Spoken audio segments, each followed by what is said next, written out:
Welcome to 365 Sports here on your Good Friday. We're taking the day off, so we thought we'd do a best of for you today.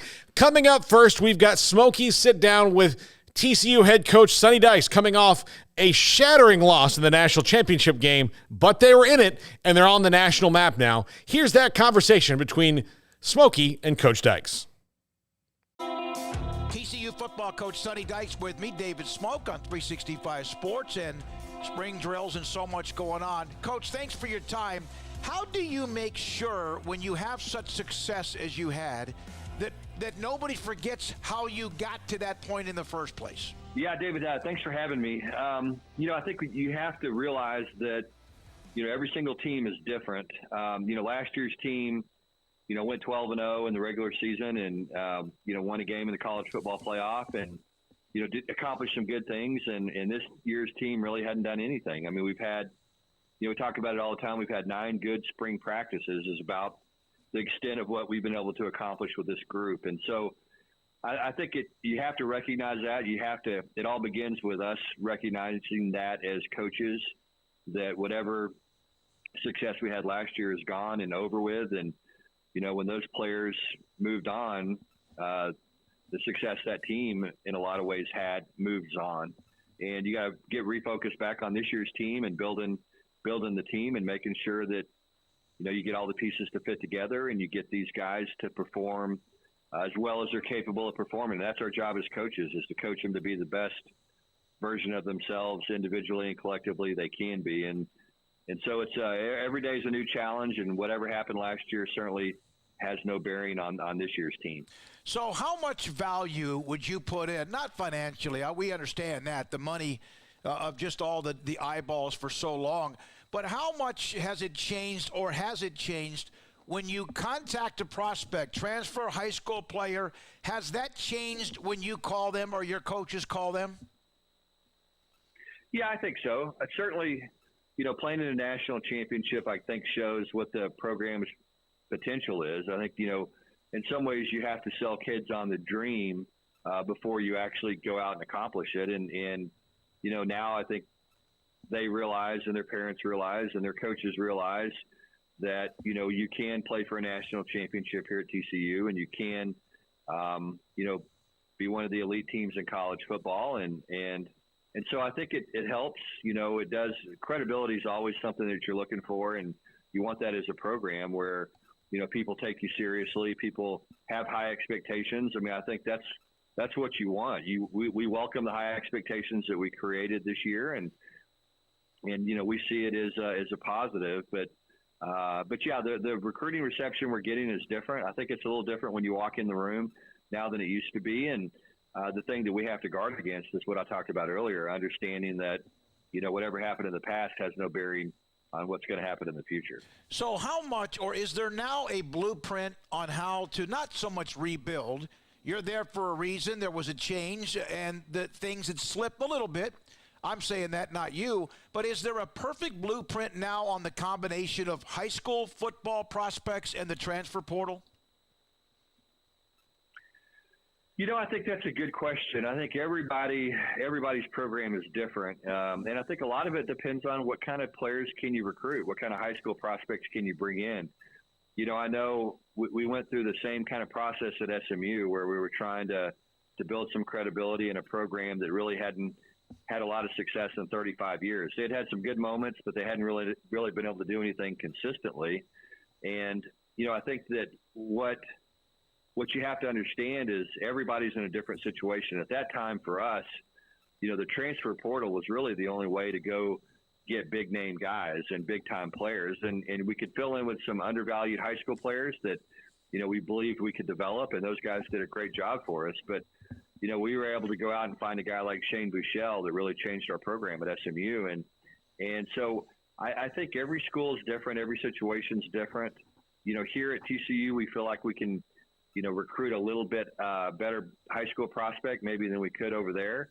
And I think that you want to build your team with high school players. I really believe every year you want to go try to sign a football team, sign between 22 and 25 prospects and try to sign, every position and get all your bases covered. But inevitably you're going to have some attrition. Some guys are going to move on. You're going to have some injuries. You're going to miss on a couple of prospects. Guys aren't going to develop like you thought, whatever the case may be, and you have to go and address those issues in the transfer portal. So, running a college football program is a lot like dealing with free agency in some ways in the NFL, just because there are some quick fixes, but at the same time, you can't rely on those quick fixes all the time. Those guys have got to be one-offs and fill-ins. Chandler Morris, Josh Hoover, your quarterback battle. Is it Chandler's job to win or lose, or is it like right now there is no decision to be made?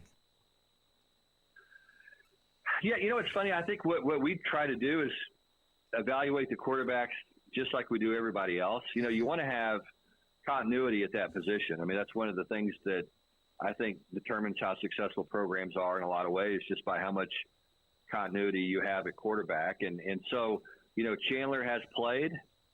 He played the year before we got here, really played well, a couple of ball games, got to play 3 quarters last year, before he got injured, and then came in and filled in well. And he's got a lot of experience. He got a lot of reps last year. He had a chance to improve and get better, and you can see how much he's improved. This spring, he looks like a different quarterback than he did really even in the fall. And so we're really happy with what he's done. But the good thing is, Josh has really done a great job as well. I mean, he's come in, he's competed hard. I think he puts pressure on Chandler every day by the way that he goes out and performs. And so, we always want to have competition, and our job is to always find, play the best quarterback, whoever it is. And I think, again, from an experience standpoint, and a repetition standpoint, we feel really good about where he is, but at the same time, we also love the way Josh is competing, and we feel good about that position. Kendall, now your offensive coordinator, Kendall Briles. Mike Spradlin, I believe, was Hoover's head coach at Heath. He's a Briles protege from the time he was on staff at Houston. Does that help a little bit with Josh understanding maybe that offense?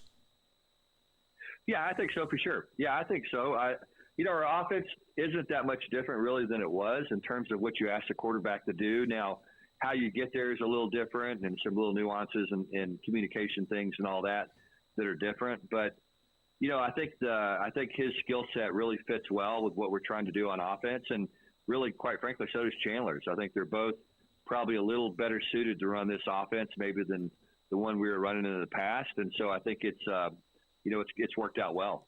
How much does the time that Hoover on the road, I was told he roomed with Max Duggan on the road, how much can that rub off on him, watching kind of how Max went about his business? I think that's really valuable. I think anytime that you have a chance to see, Max and the ups and downs that he had last year in terms of, losing the job to Chandler in preseason camp and Chandler getting injured and Max kind of stepping in and having the kind of season he had last year, I think everybody really benefited greatly from, watching Max and learning from Max. And as you said, Josh got to spend a lot of time with him in the quarterback room every day, on the practice field every day, in a hotel room when we traveled. And all those things will rub off on him. And Josh is already a really mature guy, really focused. But I think when you have a chance to see that up close and personal, you can't help but benefit from having a chance to watch that and to learn, all the things that Max had to go through last year, the good and the bad and everything else in between. And so I think he probably benefited greatly from that experience. Sonny, is there much of a difference with what Kendall brings as far as his offense compared to what you had with Garrett Riley and, of course, what you've done for years? A little different. I think that one thing that will happen is we'll pare things down once our quarterback gets comfortable with certain concepts, and then we'll add a couple of new things, I think, probably over the summer that, really fit what our guys want to do. And then the key for us is just to get a package that, number one, we're comfortable with and the quarterback's comfortable with, and number two, that we can execute at a really high level, and number three, gets the ball to the best players. And I think that's always the focus, we're trying to do is think players, not plays, and make sure that we're asking our guys to do things that they're capable of doing and not asking them to do things that they can't do. And So we'll sit down at the end of spring and evaluate what we're doing on offense, and I love what we're doing. I think that Kendall's really smart, really sharp, has a great rapport, not only with the quarterbacks but with all our players on offense, and I think we'll grow offensively because of that. And I think the good thing is we've got a lot of different ways to get some pretty talented players the ball, and I think these quarterbacks, can do a great job of executing this offense. Does your defense right now maybe have a little bit of a tick faster, that they may be ahead of the curve with the experience you have coming back and the fact you're trying to install a few new things on offense? Yeah, for sure. Yeah, we had a scrimmage on Saturday and felt like the defense was a little bit ahead of where we were offensively. But the good thing that I was excited about was when we came back on Monday, felt like the offense had a great day on Monday. And that's what you want to see, during spring ball. You want to see the offense look really good one day, and then the defense battle back, and then the offense battle back. And you want to see a good back and forth between those guys. And typically when you have that, that's when you normally have a good team. Because, in today's college football world, you've got to be able to play defense, and you've got to be able to score points. And you can't just have one side of the ball if you're going to be successful. And so, it's important to us to have that competition every day, and one side to really – have a lot of success one day and the other side to battle back the next. Sonny Dykes with us on 365 Sports. Okay, Trevius Hodges, I covered him. I did the games on radio we did for him at Midway. Covered Quentin when he was at Temple. They had great careers at TCU. Avila, the guard, he's going to get drafted. What Max ends up doing will be interesting. How much will that also be a part of TCU because of what you might be in the exposure during the NFL draft? It's going to be a lot of fun. I'm excited to see, what happens with Quentin. I think he's a guy that's got tremendous upside. As well as he played for us this year, he's capable of playing a whole lot better and can continue to develop, I think, into a really special NFL wide receiver. So it's going to be fun to see what happens with him. As you said, Steve Avila is going to get drafted, pretty high. I think Kendre Miller, our running back, will get drafted. And then I think we have a lot of guys that, rounds 5, 6, 7 have an opportunity to go and potentially get drafted as well. So, draft day is always a fun day. It's the start of these guys' journeys into pro football, and it's like we say all the time, it doesn't really matter if you get drafted. If you're a first rounder or if you're a free agent, the important thing is you get an opportunity, and now you got to go make the most of that opportunity and make sure that you're prepared to be a pro. And it's a hard thing. The guys have got to do a great job of being in shape and being ready as they go into fall camp or to mini camps, rookie mini camps. And those guys have got to be, prepared, and they've got to be, they got to work hard, and they got to study hard, and they get an opportunity, and now it's up to them to make the most of it. But it should be a fun day for us. And as you said, I think it's like anything, the more players you have to get drafted, well, then again, that just goes to show that you are a credible football program, and you can develop guys, and you can, produce some pros. And I think this year's class ought to be a fun class. Sonny, the Big 12, it's bigger. It's 14 teams, at least for 1 year. And then, of course, Texas, Oklahoma. Now we know that the official exit. Your thoughts about this season, how unique it might be? Yeah, it's definitely going to be different. I think it's, I don't know that any other leagues very often have played a season when they realize, okay, this is the last year for 2 of the members. These guys are moving on at the end of the year. And, with the addition of 4 new teams coming in, it's very, very different. It's going to not be the round robin schedule that the Big 12 has had in the past. You're not going to have an opportunity to play everybody. It's going to be more of the scheduled draw in some ways is going to determine or help determine who the conference champion is, which is, never a good thing, I don't think, but it's just the way it has to be when you're dealing with a 14-team conference and then a 12-team conference moving forward. So it does make scheduling really important, and, which teams are you going to play, and where are you going to play those teams, and when are you going to play them? All those things become even more important than they already are.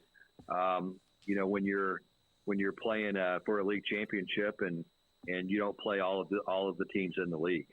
What's more exciting, my last question, Sonny Dykes, TCU, preparing for a game, like putting together the game plan, the week of practice prepping, or is there anything to compare on what is actual game day? Yeah, it's funny. I'm one of those people. I really enjoy practice. I love spring ball. What I love about spring football is you get 15 chances to go out there and get better. You're not worried about, an opponent.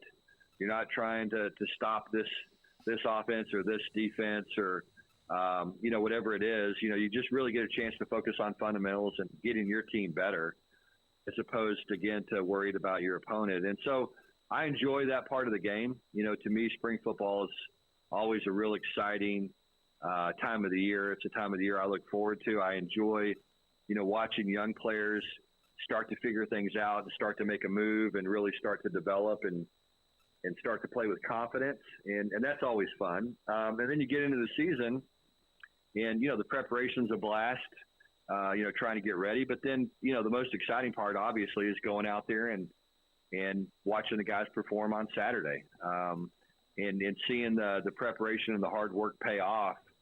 There's nothing like it. And, that's why we do this, is because we love young people and we love watching them develop, and we love college football Saturdays and the competition and the pageantry and the rivalry and all the things that take place and make it so unique and so special. And so, as much as I like practice, heck, there's nothing like college football in the state of Texas, for sure. Sonny Dykes, head football coach at TCU, played for the national championship last season, earlier this year, and this is 365 Sports. The future's bright, the time is now. College is what you make it. It's a late night pizza run and all-nighters coding a new project. It's having big dreams and making them a reality. It's a professor who knows your name and your story. It's preparation for your future, your calling, your life. And at Baylor, it's even more. Baylor, where lights shine bright.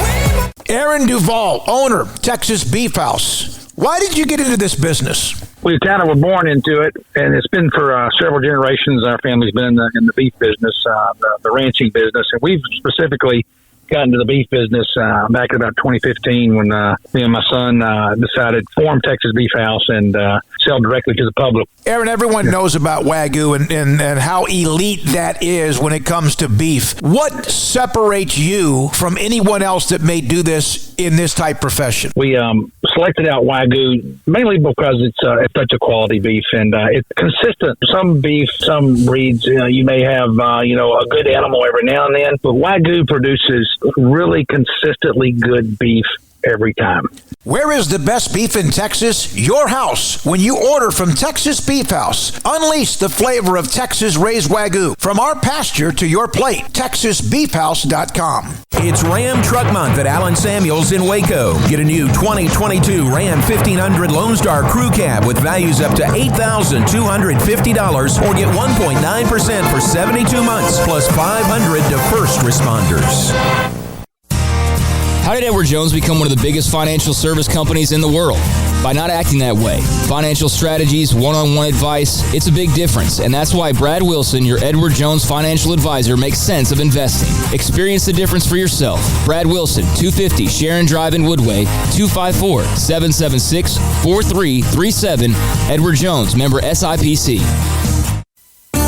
There are 26 letters in the alphabet, over 600,000 words in the dictionary, and just 3 of them said together can change everything. Let's order pizza. Those 3 words lead to dough made from scratch and 3 fresh signature cheeses that blanket golden crust in a heavenly melt on Marco's Pizza that'll blow your mind. So visit Marcos.com to order and stop by Marco's Pizza in Belmead, China Spring, Woodway, and in Robinson. Marco's. Pizza lovers get it.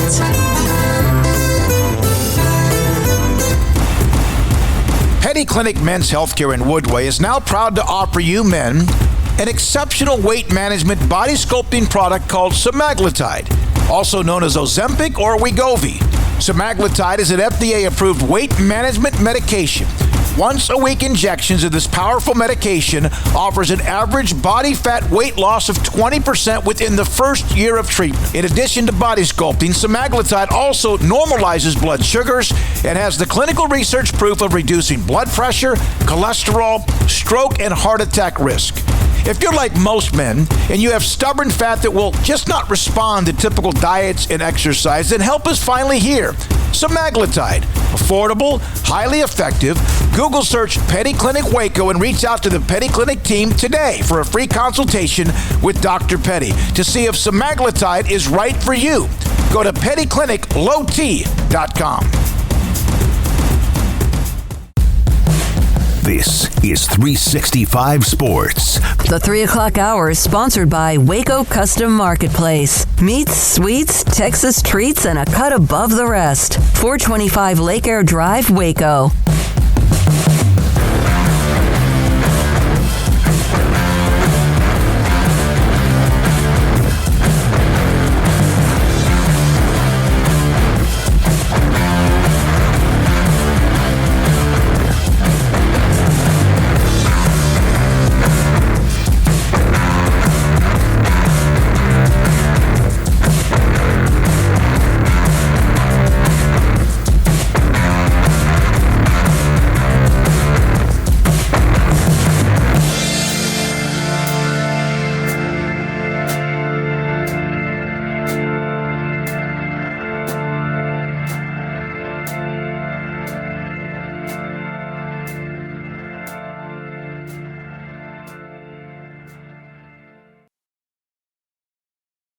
Welcome back in here to 365 Sports, special Good Friday Best of edition as we take the day off. Hope you're enjoying your Easter weekend with your families. Women's basketball had their highest rating ever this week as they played their championship game between LSU and Iowa. Baylor Director of Athletics Mac Rhodes joins us to talk about how they roll that into next year and how the Big 12 and the NCAA capitalizes on their big numbers, how you improve basketball watching in the regular season, and much more. Here's Mac with the three of us on 365 Sports. Mac Rhodes, Baylor Director of Athletics, with us. Craig Smoke, Paul Catalina, and David Smoke on 365 Sports. Mac, thank you very much for your time. The numbers for the women's tournament came out, and it's as good as it's probably ever been, at least since 1995. My question for you, and I saw Charlie Baker make a comment that the next deal is up soon. Do you think that women's basketball is close to having their own TV deal, or is that still a little bit too premature? Yeah, it's a great question. You know, I think the women's final numbers were 9.9 million, which I think maybe shattered some of the numbers historically. So really compelling for women's basketball. And as you think about a TV deal for the women's basketball tournament, I think the time is right. I think it'll be interesting to see where it lands financially. Obviously 9.9 is a real number, a really healthy number.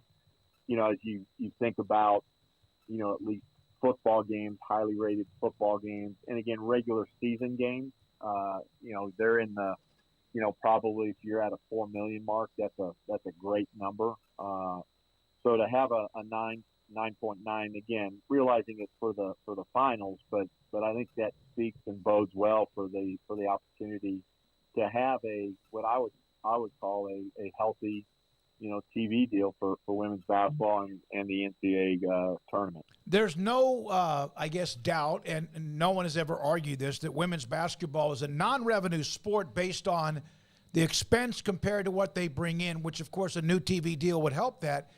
But do you ever see a day when a program may not lose 5, 6, or 7 million if the TV deal is done? Yeah, and so again, I think when you look at like the men's basketball tournament, and I had these numbers right in front of me about 2 weeks ago, and I can't remember them, but it attributes to well in the high 80s when we think about percentage of total revenue for the NCAA, and then you think about how that's distributed through units, right, over the 6-year rolling period, and then eventually to the conference, and then eventually to the conference's member institutions. That plays a big part of men's basketball being a revenue generating sport, and certainly the ticket sales on each campus and the donations affiliated with the season ticket sales do as well. But that number, when you think about revenue, women's basketball has been zero. There is no money from the TV NCAA tournament piece. So, I don't know what that can be in the future. It would certainly help and be a step in the right direction. What do you think the opportunities are there to maximize not only the postseason, which obviously you're doing well, but the way you can also maximize the postseason is to get more people watching the regular season in both women's and men's basketball. What do you think that needs to be done there so that people don't lose a game that in women's basketball could be, South Carolina and UConn on a Monday night, or, Gonzaga versus Kansas or something like that, that maybe would miss during the certain times, especially in the football overlap period? Yeah, it's a great question, Paul. And I think, basketball is hard just to begin with because of the amount of games. And so, there's so many more games when you think about both men's and women's basketball as compared to football. And so this overload, so to speak, I think games can get lost. They can get lost, particularly during the week. If it's a midweek game versus something on Saturday. And I think, the TV partners and I think the conferences, really need to work more closely together, more aligned when we think about, promoting maybe very, special, matchups. I think, when you and I think I think women's basketball has been doing this, but what can be done, during the non-conference period of time to create compelling matchups. Does an ESPN or does a Fox create a 4-team, highly ranked teams, right, where they play preseason to kick off the season. And so I do think there's some things that can be done, but I do think it's well on its way, and those conversations are happening as we speak. Mac, we obviously know who won the title, and just given history and kind of underlying storylines and all that, how much attention did you pay to that? And was it kind of surreal in a way to see, Kim Mulkey going and winning another title at another university? Yeah, I don't know. I mean, just being really honest, I don't know that it was any different for me, any more or any less.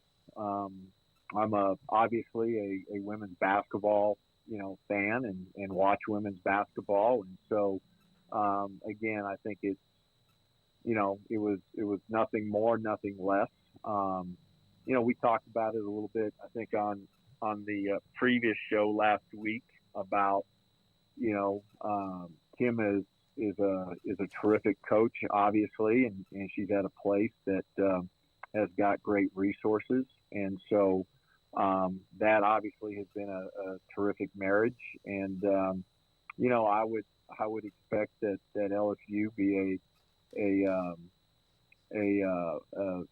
top 10 program for a long time, and so I certainly wish, like I do all of my colleagues, I wish them the very best, and I look forward to seeing what we end up doing with our program. And as like we talked about it last time, I think we've got some really, really promising great days ahead of us.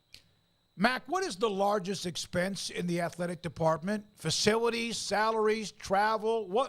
How does that what's the pecking order there? Yeah, by far it's personnel.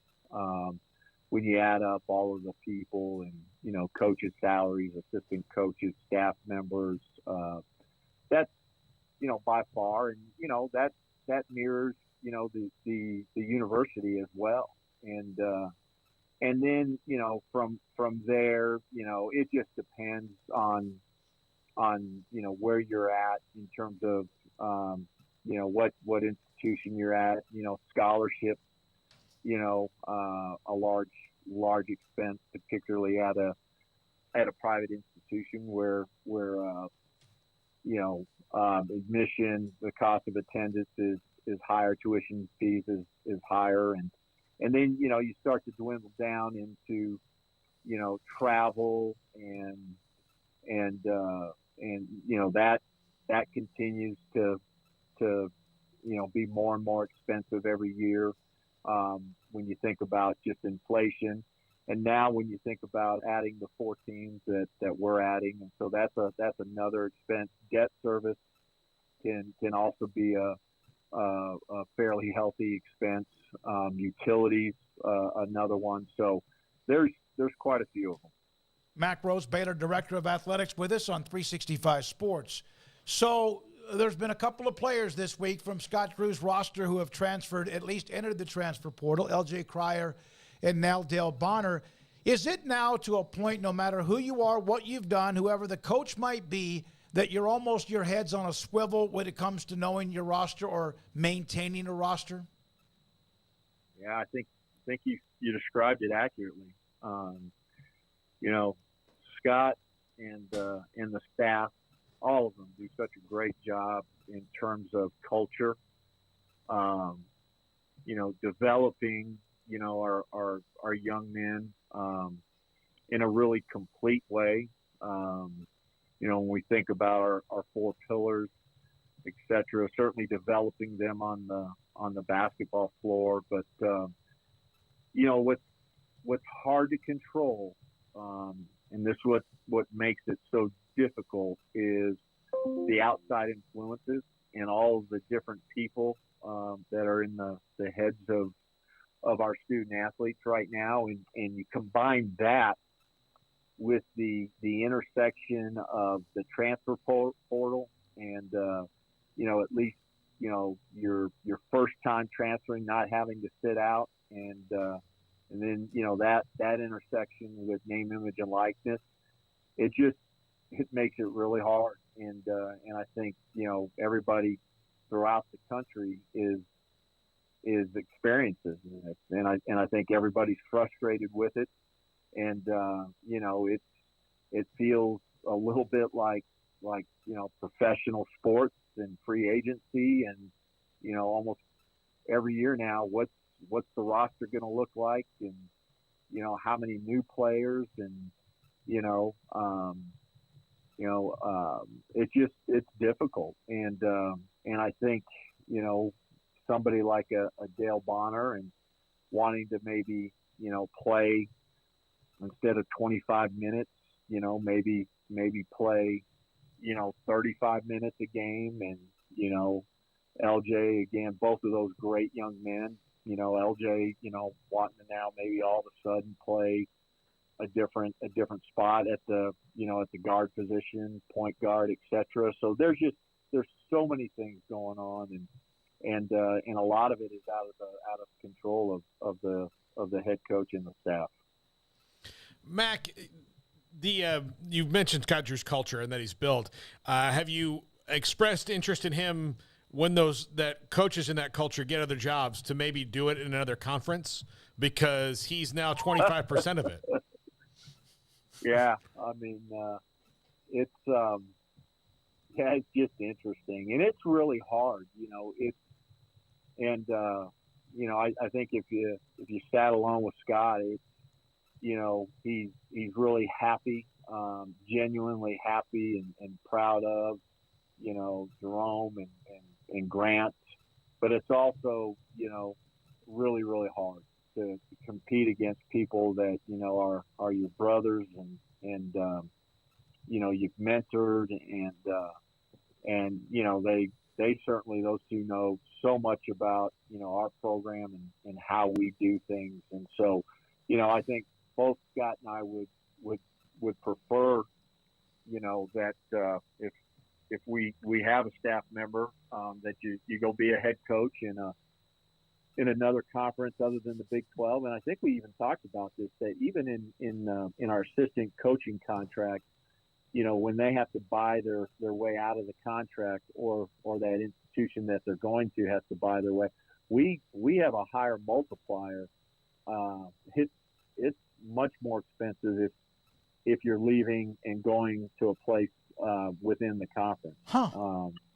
And so, maybe we even need to double down even more on that. And but we've been careful to, hey, if you want to go be a head coach anywhere else other than the Big 12, then that buyout is, we're happy for you and you go and that buyout is minimal. But if it's within the Big 12, we're still happy for you.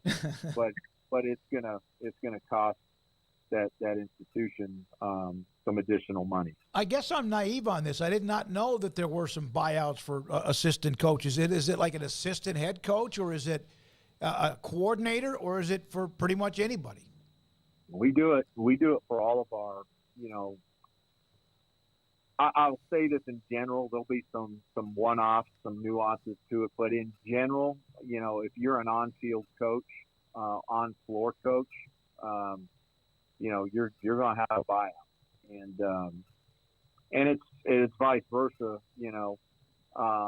and this really, specifically, speaks to the coaches that are on, assistant coaches that are on multi-year contracts. If we're going to give you a multi-year contract and you want to leave early, then it's a two-way street, and so it's something that we've been very intentional since I arrived here at Baylor, and look, our head coaches get it, and they absolutely support it. The Big 12 announced today, and it's just a constant deal. This is now a business summit. Each school will have a representative sometime in May during the Big 12 baseball tournament. It's like something that comes out almost like an IV drip weekly through the Big 12 conference. Does this have the footprint or fingerprint of Brett Yormark, or is this something that was already out there? No, this has this is the footprint of Commissioner Yormark and the staff, and the purpose is, how do we get better? How do we just get better in all areas? And when you think about event management and some of the incidences that we've all experienced, not just within the Big 12, but across the country, and fans on the field, fans on the court. How are we doing that? What are best practices? How can we be best in country when we think about protecting, our student athletes, our teams, our fans, all of that? Then, extending that into marketing and fan engagement. And so to be able to bring people together one place and share ideas, I think it's a great practice, and and I hope it's something that if we don't do it every year, we're doing it every couple years, because I think to be able to share ideas, best practices, create best practices is really good for all of us. When you do go and get away up in the mountains, do you still have those 3 deer that roam behind your place that you call Craig, Paul, and Smokey? Yes, and yeah. Here's the good news for the 3 of you. They're still living. That's so, good. That was okay. my Is the one that's Paul got a big rack? I mean, nice antlers. That's what they call it. It's not. I know, but I want. He's probably the most handsome, Paul. There we go. That's all I needed to know. There you go. So you don't have him in your scope? I don't know. I don't have him in my scope, and blessed to be able to get away. And when I'm up here, I'm working, and I say that it's good to be able to, my door at my office can be a revolving door, even with Lauren, who guards it as well as anybody could. But there's just multiple things that come up all of the time that require in-person conversation. So this allows me to get away and really, do some things, review things, do some things when I think about strategic planning, long-term vision, without so many interruptions. Mac, thank you very much for your time. Enjoy it. Normally, I appreciate you all. Happy Easter to the three of you, and happy Easter to the Baylor family. Thank you very much. Baylor Director of Athletics, Mac Rhodes, with us on 365 Sports. Pizza, burgers, and Bears football. There's no place around Waco that serves them all other than Bubba's 33. Come show your green and gold and enjoy some of Waco's best food and beverages while watching your favorite team, the Bears. When real Bears fans get hungry, Bubba's 33 is the #1 spot for ice-cold drinks, hand-stretched, stone-baked pizzas, and bacon-infused burgers. Join us for indoor or patio dining. Bubba's 33, Waco's restaurant and proud supporter of Baylor Bears football. Sick 'em, Bears. Cars priced right both day and night. At Richard Car in Texas. Trucks built for you, red, white, and blue. At Richard Car in Texas. Cars that zoom with lots of room. At Richard Car in Texas. Count on us, a dealer to trust. At Richard Car in Waco, Texas. At Ideal MRI, we feel blessed to be a part of the Waco community. We're a small family business right here in Central Texas, and our goal is to bring down the cost of healthcare while maintaining high quality. At times like this, the cost of healthcare has never been more important, and unfortunately, significant illnesses and injuries still occur. That's why Ideal MRI is open and here to serve you through the difficult time. We offer premium MRIs just like a hospital with state-of-the-art technology and specialists, but you'll pay less. Sometimes thousands of dollars less, whether you're using insurance or not. At Ideal MRI, we accept most insurance and there are no hidden costs, even offering financing if that's needed. Everything included in the price, and you'll not get something as a surprise in the mail later on. If you need an MRI, ask your doctor about Ideal MRI. They'll know. You can schedule an appointment safely from home online in minutes at idealmri.com or give us a call, 833-IDEAL-MRI, idealmri.com.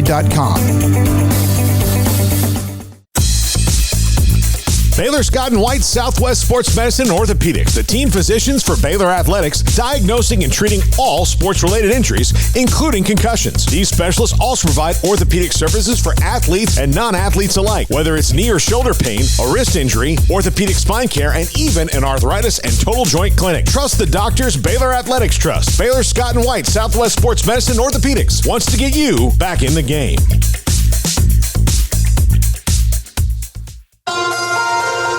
Waco Regional Tennis and Fitness on Lakeshore Drive is premier, elite, life-changing experience where you can change your mind, body, and soul. Waco Regional Tennis and Fitness offers over 40 group exercise classes each week, including boot camp, indoor cycling, and more. If you haven't been there in quite some time, you're missing out on the improvements for our members. New flooring in the weight room and locker rooms, new paint and mirrors added in the weight room and group exercise room, with more new machines arriving over the next few months. New free weights, weight machines, TRX, rowing machines, stationary bikes, new treadmills, new elliptical machines on spacious weight room floor.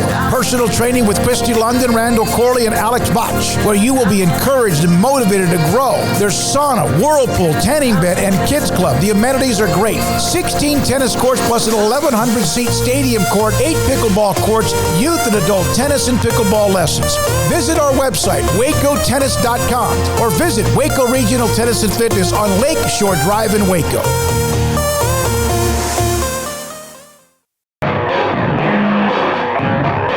This is 365 Sports, powered by Sikkim365.com. Enjoying the show? Hit the like button and subscribe.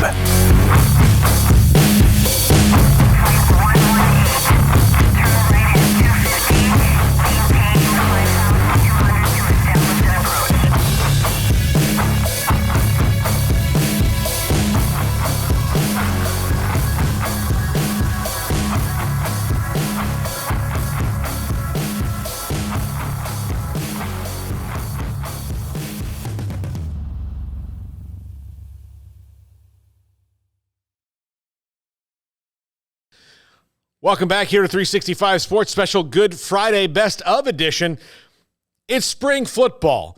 Baylor football has a bunch of transfers. One of those is at a key position, wide receiver.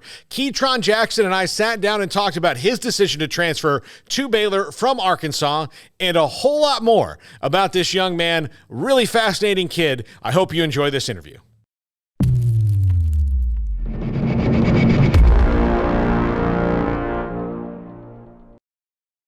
Transfer wide receiver Keytron Jackson joins us here on Sikkim 365. And Keytron, this is the first time we've met. You've only been here for about, 6-8 weeks, right, in Waco? Yeah. Okay. How familiar were you? I mean, you're from Roy City. You went to Roy City. You've been in Texas. You're a Texan. So how familiar were you with Baylor and Waco before you decided to transfer here? I was very familiar. Actually, in high school, I visited here a lot of games, so I was pretty familiar with. Still pretty familiar with the coaching staff, like Coach Aranda. He recruited me. I think he got here 2020, if I'm not mistaken. And he pretty much recruited me. It was some minor coaching changes, but I always felt like family from Baylor. So I came to a few games my junior year, I know for sure, before COVID. So. It is a difficult and complicated thing to make the decision to transfer because, position coaches change, coordinators change, teams change, you maybe, feel differently about just living in a place overall. What was it about just deciding to put your name in the portal before you decided to come here that it was just time for you to seek another opportunity? I felt like that's what was best for me. And then I felt like moving back to home, it'll make it easier for my family to get to games and travel, and for me to see my family, make that travel easier. Then for me to be back in Texas, that's one of the biggest things for me, be playing Texas football and entering my name in portal. It was just you're a Texan. Yeah, it's in Texan. You, right? It was hard to I got an option to come back home. Not a lot of people will would take advantage of that. Yeah, and Fayetteville is just far enough away from the Metroplex in that area where it is probably just a bit of a headache for, people to come and see you and all that, every single week. Yeah. Especially if you have a 3 games in a week home in a row. Last year it was 8 games home. Yeah. Something like that. So it was it's going to be a drive every time. But 8 home games this year. 8 home games this year, but it's only an hour away. So family will come a lot more. Yeah. Have a lot of more support in the stands for me. So you were in the SEC. Mm-hmm. So was Coach Aranda, though. Yeah. Do you feel that he has that SEC sensibility about him? I mean, coaches, it's every league is a different world, and the SEC is certainly different. Mm-hmm. But do you feel like he because he was there for a long time, that he kind of has that same mentality and can apply those concepts here in this league? Yes, I feel 100% confident that he can. Just by sitting in his team meetings, listening to what he says, he take everything seriously. And, you got to be very detailed, because I played in the SEC. I played against Alabama. I played against Georgia. To play against those teams and beat those teams, you have to be very disciplined and very detailed. So take a grasp of that and, laid it on us. And, this offseason has been great, with him doing that. And I feel like the team is getting better. How much of a better player when you play against Alabama, which you had to do twice, when you play against them and get ready for them, it is a different level, and it's a different, mentally, I'm sure it's probably, and not knocking, playing against Ole Miss or something like that. Yeah. But this is Nick Saban and his team. What was that like? It was just they were very disciplined in everything they do. So we have to be disciplined too. You can't take a play off. You can't miss a blocking assignment. You really can't afford to drop the ball or run the wrong route. Everything has to be detailed and executed just right, just to even have a chance to beat them because all of their players are disciplined and execute very well. Yeah. So coming into the league in the Big 12, and this is going to be a weird year, with Texas No U and all that. Kind of the wild. You won't even get to play Oklahoma, but you get to play Texas in the fourth week. But how do you feel about? Do you guys talk about like being part of what's going to be maybe one of the most unique years in the history of college football with a 14-team league for 1 year before then it's different the very next year? Yeah, I feel like it's gonna be very different, but I feel like this team is gonna be back where it was 2 years ago in the Big 12 championship. Like that's how I feel like the drive and determination from this team right now, and that's why I came here too because I really believe that, and like I feel like it's gonna be a good year for us for sure. Well, Baylor needed to get in the portal and get a wide receiver. They needed to. I mean, like before it was even your name. I mean, on people who news register, everybody who follows them knows that that's something that they needed to do. They, over the last couple of years, they've lost a lot of veterans. Some of the younger guys just didn't kind of fit maybe that came in. Previous regime didn't fit the new system as much. So it was a position of need. Is that something you looked at, especially knowing Coach Aranda already and knowing that this is a place where they need people at your position? Yes. That made it attractive. Yeah, it's like, getting recruited, like, they told me, like I saw the room, I saw the great potential we have in our room, with the great receivers. I thought, like, me going in there and, like, being what they needed and to help out the team, I thought, like, it'll be a perfect position for me to go into with the great pro-style offense that we run. And, like, I just thought it was a no-brainer for me. All right, let's talk about the pro-style offense then.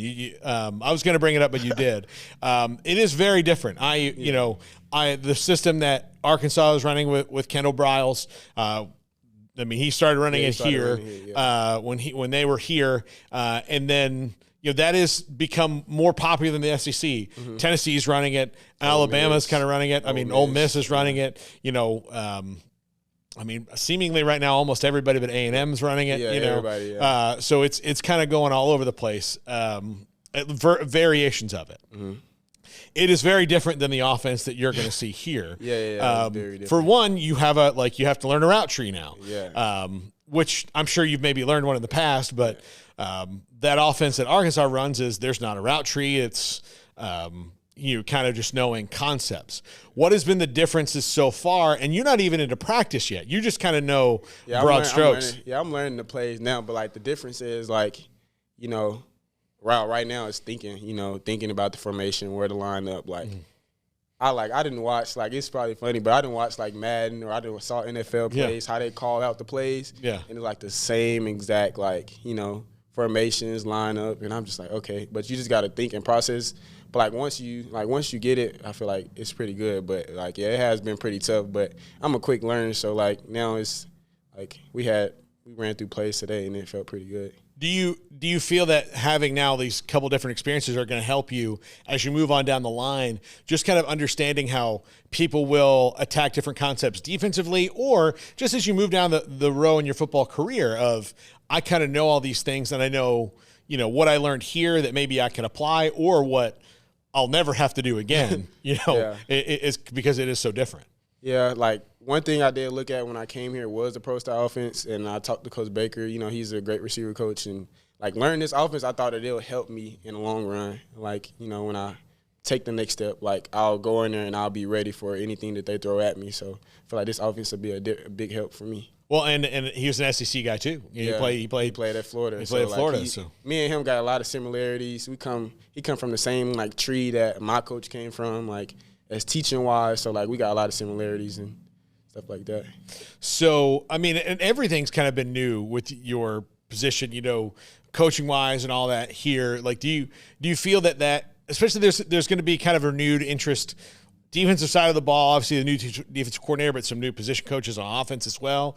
Do you feel that all that it bodes well for you guys as you come up and kind of reboot what's an offense that struggled a little bit at times last year? Yeah, I feel like I didn't met all the new coaches, new offensive coach, new defensive coach. They all good men, good players, and I feel like we'll really gel well together this year. And feel like we put in a lot right now, and all the coaches I like how the coaches, take care of the players and, like, they take care of themselves and, they make sure everybody's good. So I feel like we're really gelling together and, like, this year would be a good year for us.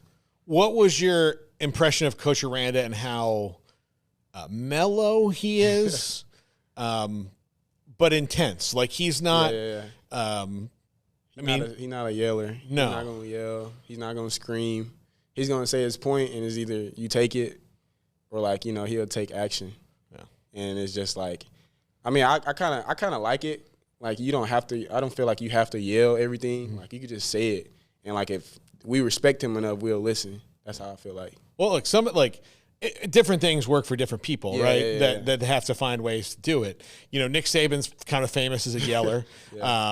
But he knows when to yell. He's not just yelling constantly. Yeah. But, Tom Landry, who coached the Cowboys to multiple Super Bowls back in the 70s, one of the greatest coaches of all time, you talk to anybody who played for him and said, like, I heard him yell in 10 years 5 times. Mm-hmm. And sometimes the yelling he was just trying to get your attention, yelling your name. Mm-hmm. So it wasn't like he was yelling at you. It was just like, oh, is he yelling? Oh, he just needs to, I'm over there and he's over here. But Coach Aranda feels like a guy who, when you have to talk to him, he really hears you. Yeah, like, and some people, like, he understands everything. Like you said, he's very smart, like thinking wise. Like, I could have a great, conversation with him. Even like when I visited here, like, we got into deep talks. I was able to talk to him. He was able to relate. Coming from LSU, like, he know how the SEC is, and, like, I feel like he got a very intelligent mind. Well, and again, and this conversation has been so far just kind of about football, but it's not going to stay that way. But he is someone who also knows that, like, there's more to you than what you're going to be doing, football wise. Yeah. So that's kind of, I think, especially now, it's more important than I've got you here for this amount of time. I need this football, and then whatever you do is moved on. Like, there are different levels to you. So have you felt you've been able to, like, kind of find that, like, what's more about you than just Keytron, the football player?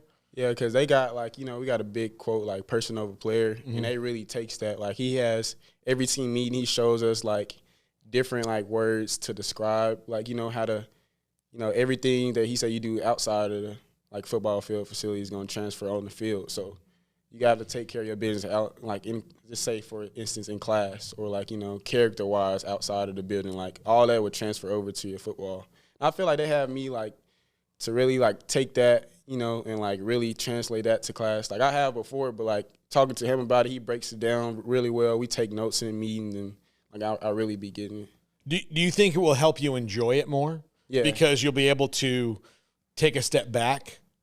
Because sometimes you can, because it's high-pressure situation. You're playing major college football. There's, thousands upon thousands of people watching you that like, the joy of their day depends on if you guys win or not. Yeah. And that can be a lot for someone who's young. Yeah. I mean, that you can maybe step back and enjoy the process. Yeah, like, I like how he treats us like we're a person. Like, he don't treat us no different. Like, we mess up, in a game or something like that, he's going to talk to us, get it right. He's gonna keep trusting in me because he knows I can make the play and, put me back out there. Like, that's the kind of vibe that I got from him and from the coaches and stuff like that. So I feel like that would take a lot of pressure off to, like, I won't be thinking as much, or, like, I have to do this or do that. When you have to get away, I tell people sometimes, I've been a sportscaster for 18 years now, doing stuff like this. And so sometimes people will come up to me and ask me, like, did you see that game last night? I'm like, no, I really didn't. And they're like, oh, I can't believe this. Yeah, it's a bummer. But, like, sometimes you just have to, get away. My dad had a friend that once told him, he asked him if he had an email address. He's like, no, I don't have a computer. And he's like, what do you mean? He's like, well, I work for the IRS. He's like, if you work at the Hershey factory, do you go home and eat chocolate? He's like, so what do you do when you need to say, like, look, I don't need to think about football for a little while here. Like, I need to just do, like, what helps you clear your mind, relax, have fun? Relax, I'll say watching movies at home by myself. That would be, like, really, my just relax. Just by yourself, like just by myself or with my girlfriend. Okay, like, watching movies and stuff like that. Like, but having fun, I like to do, like, different activities. I'm gonna need to learn how to golf. So that's really? Yeah, okay. That's probably gonna be one of my main things this summer. Like, getting down and bowling too, like, stuff, something like that. To take my mind just off football and like, learning and locking in on that. Like that's a new skill to golf. Yeah. Like not a lot of people know how, but I want to learn how. Yeah, absolutely. Absolutely. So let me ask you about movies. I'm a huge movie buff myself. I'm engaged to someone who is not, by the way.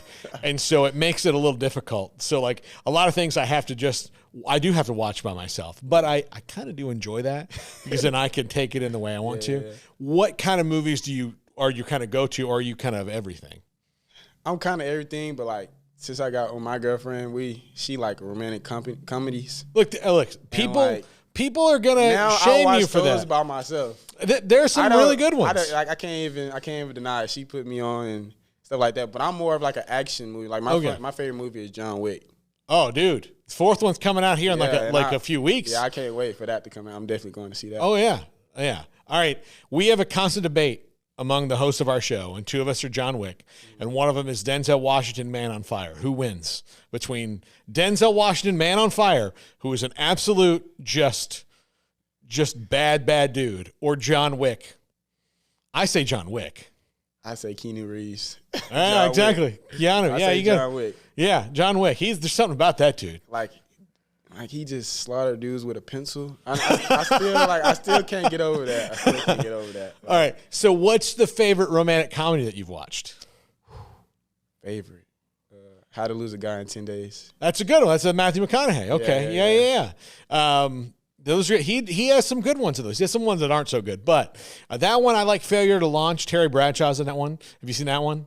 Okay, if you like How to Lose a Guy in 10 Days, watch Failure to Launch. She'll like it. She might have already seen it. I don't know. She probably already seen it. She's already seen it. I'm gonna tell you. Look, if this is solid gold, and Jack's gonna roll his eyes. Garrett might not because he's also from my era, but it's from like 1988, 89. It's a movie called Say Anything with John Cusack. It's one of the best romantic comedies I've ever seen. It's really good. You'll like it. I'm into it. Like my fiance likes them. I was actually into it before her. Yeah. But you have to kind of pretend, right? You have to pretend and watch How to Lose a Guy in 10 Days. Psst. Sleepless in Seattle. Shh. I'm watching that. Not watching that mess. Shh. The Best Man. I'm gonna watch The Best Man. What time's The Best Man? What time are we doing that? Yeah, you watch this thing and they're good, right? Yeah, they're really good. You enjoy those movies. So yeah, look, believe me, there's no shame in it. There's a lot of stupid movies that people watch and like, and it's fine. Whatever you like is fine, but they are like, they're funny, they're good, they're relaxing. Yeah, so. I could just chill, have a laugh. Yeah. So, because I laugh at pretty much anything. I'm kind of a goofball a little bit. So like something go on, I like to laugh. Like, being stressing, thinking about football so much, like to have your time away from that and just laugh, just relax and watch a movie. Like that's probably one of the best feelings. Well, and they're not going to get further away from the football field than watching The Wedding Planner, right? You're not going to. You are. It's just going to put you in a different space. Now, if you want to get like fired up, like getting ready to go to practice, like watching John Wick or Man on Fire or something, that's going to get you going. Yeah, that'll be my go-to right there. Yeah. So they don't do as many good action movies anymore. I'm glad that John Wick is back. Yeah. Have you seen Nobody? Oh, you gotta watch. It's the same people who made John Wick. It's got Bob Odenkirk in it. It's great. It's really good. Yeah, Nobody. I kind of. My action movies haven't been as much. Because your girlfriend. Yeah. So it's fine. Look, that's how your life goes. Yeah. You're gonna find yourself one day sitting on the couch watching Jenny and Georgia and going, I wonder what happens at episode 6, and then you're like, how did I get here? Yeah. But it is what it is. It's fine. It's all enjoyable. Jack's rolling his eyes. It's fine. I don't care. I don't care if you judge me. It's just how you have to live. Yeah. Garrett knows. Garrett's married. He knows. It's how it's going to be. Yeah, he knows. He absolutely knows. So, this is you got Blake Shapen, you got Sawyer Robertson coming in as well. Another transfer with you, another SEC guy. He's coming from a Mike Leach system. You're coming from the Brile system into a pro style system. So you've got several guys doing this. What do you feel about the skill level on this offense, especially it's going to also have a new offensive line? You got a lot of new players that you're going to have to break in.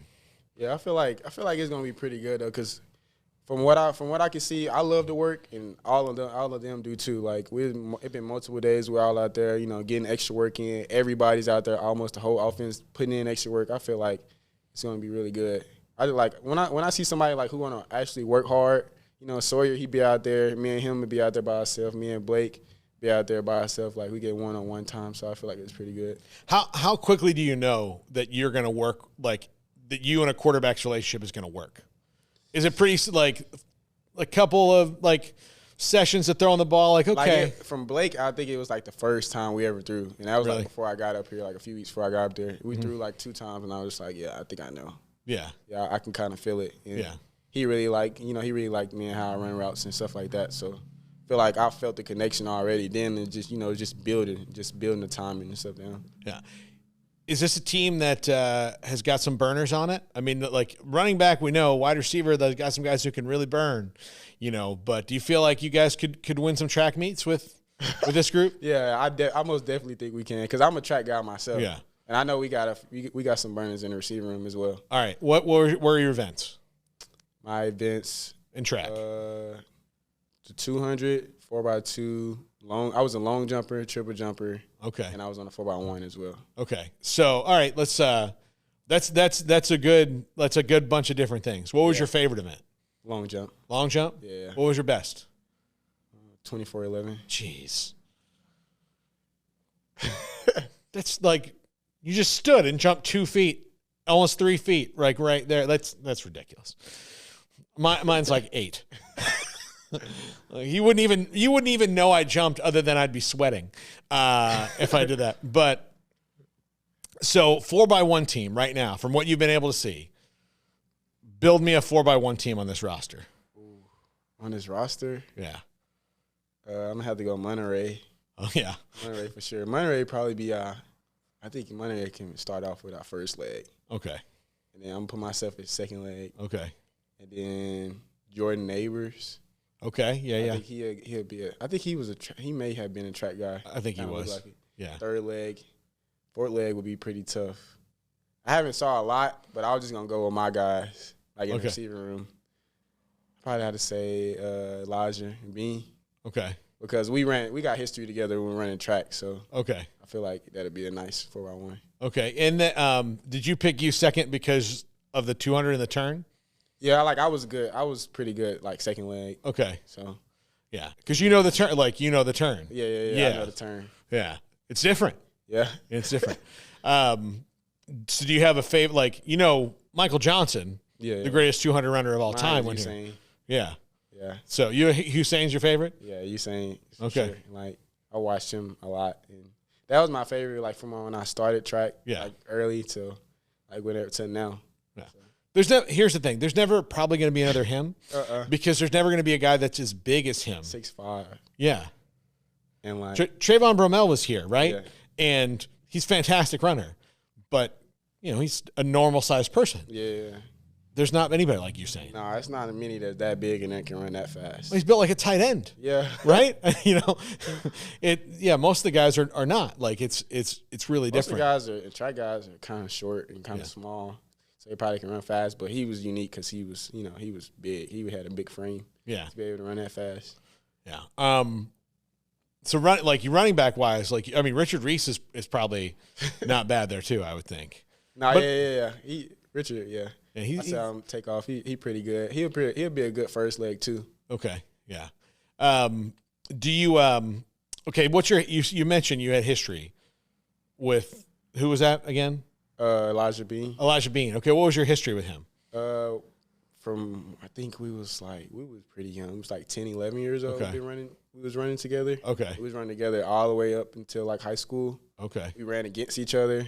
Yeah. I kind of side-eyed him because he beat me. Yeah. He beat me a few times, like within 200, but like that's pretty much like our history. Like every summer track, like we knew who each other was, and like we would race against each other. We went to Junior Olympics with each other and stuff like that. So, is that a comfort factor too, coming in here and like knowing somebody, yeah, like knowing him, yeah, and knowing how he's a competitor, like how he competes. Yeah, that made me like pretty comfortable coming too. Like when I saw him, I was like, okay, yeah.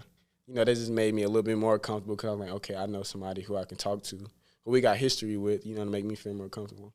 Yeah, absolutely. I mean, because again, also you're comfortable, his history. You also know, like I said, how when it gets down to winning time, what he's going to do, right?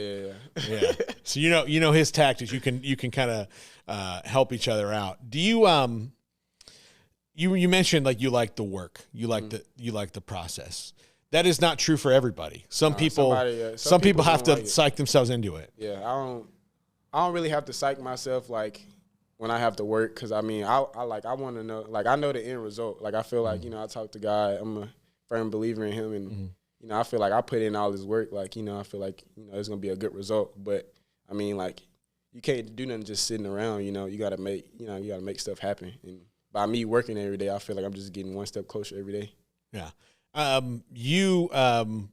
That probably works really well with Coach Grimes, right? And the way that it is, because you have to, especially as a transfer, they're not bringing in you in here to wait around, right? Yeah. They need you to perform right away. So if you got to dive into the work. Yeah, I have to, like, immediately, like, every day, almost every day since I've been here, like, I do little stuff. I just want to make sure I'm on top of my game, because they brought me in. I just want to make sure, like, everyone knows I'm gonna work and I'm gonna be a team player. Yeah, you've seen a couple of good guys in your couple of years. I have. I saw some. Yeah. Yeah, I mean, when you got there, right? Traylon Burks is there when you got there, right? Yeah, that's a big time guy. Yeah, that's probably probably one of the best receivers I just saw in person. Yeah. What's that like when you're in there? Your first year, his last year, right? Or did you guys overlap 2 years? No. Just 1 year? Yeah, that's all you needed. Yeah, your first year, his last year, and you're in there in the same room, the same drills as him.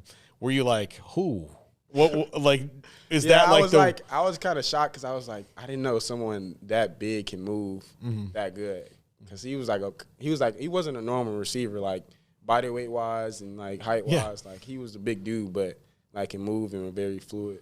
Yeah. But like, we was like locker mates too. So, and he always helped me for whatever I needed. So it was really good to learn from him. Yeah. And then let's see, Jaden Hazelwood there. Jaden Hazelwood, yeah. There. Yeah, he's not a big guy. Yeah, he's at the combine today. Yeah. I just saw. So, but no, he's a very natural receiver, natural hands catcher. He was a great person to be around. He was a great team player and a great leader too. So like, I learned a lot from him, like leading and just sitting back listening to him. Yeah. You also had to play with several different quarterbacks last year because KJ Jefferson got hurt. Yeah. Does that help? Like, I know it's a struggle because like things change and like the skill sets of everybody was different. Yeah, everything has to kind of change. But does that help you maybe in the long term in your career of knowing like, I know I have to adjust to this, and that? Yeah, because like, I mean, you don't know like what could happen. Like, you can be in the season with a quarterback. Any injury can happen. We playing football. Like, you don't know, so you have to be ready for anything that gets thrown your way. Because especially in NFL, we see it happen with quarterbacks. Every season, some quarterback get hurt, another quarterback has to step in. You got to be able to replace and produce with that quarterback being in. Now Blake Shapen's a guy who can move around a little bit and make some things happen. Do you like that kind of a quarterback who you like? That like, even though like you've told to run this route, well, things have broken down. Now I got to get a little creative here.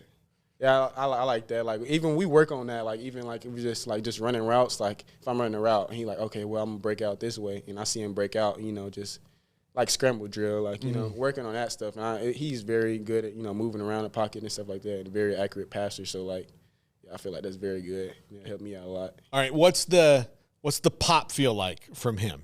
Like when it hits your hands? It feels very smooth. Yeah. It's not like really like a super, super hard, but he got some zip on it. And it's very accurate. So like, I don't have to like. He's a baseball player. Yeah. So he knows that like, not every throw has to be 100. It has to hit the spot. Yeah. And that's how I feel it was. He got some good touch too. Yeah. You guys got tight ends. Like there are a lot of like, there's a lot of interesting skill position things that nobody's seen yet. Yeah. Do you think that, while I know that's really hard because like getting 11 guys at the same time to do the right thing and, with 11 guys who don't want you to on the other side, do you feel that is kind of an advantage you guys might have if and when it all comes together, that people don't know who you are yet? Yeah, I feel like it is, because like, I mean, you can watch my film from last year, but I mean, I don't think a team will just watch one player from a team like last year. They're not going to know. They're just going to know from the film they had the previous year. And like, having me to come in there, to help out the offense, be a decoy, whatever I need to do, to help the team. I feel like it'll definitely put us at an advantage when we go out and play on Saturdays. Well, one of the things that people will know about you is they'll know what your measurables are. They'll know that you're this fast and you can catch well and you can do these things, but they don't know how that will be applied in a completely different offensive system. Completely different, obviously, yeah. So, I mean, it's going to be something for them to think about for sure. They're going to have to adapt mid-game, I feel like. I know that, there would be similarities, but there's not many, right? No, it's not. No, it's not many. Yeah, I mean, you really have to dig deep, wouldn't you? To figure out, oh, yeah, that's the same. Yeah. Because it is not, I mean, as far as, the play clock and all that. Okay, let me ask you this. Mm-hmm. Do you like having to get up to the line so fast and know what you're doing, or will you enjoy maybe getting that play clock, under 20 seconds before you snap the ball?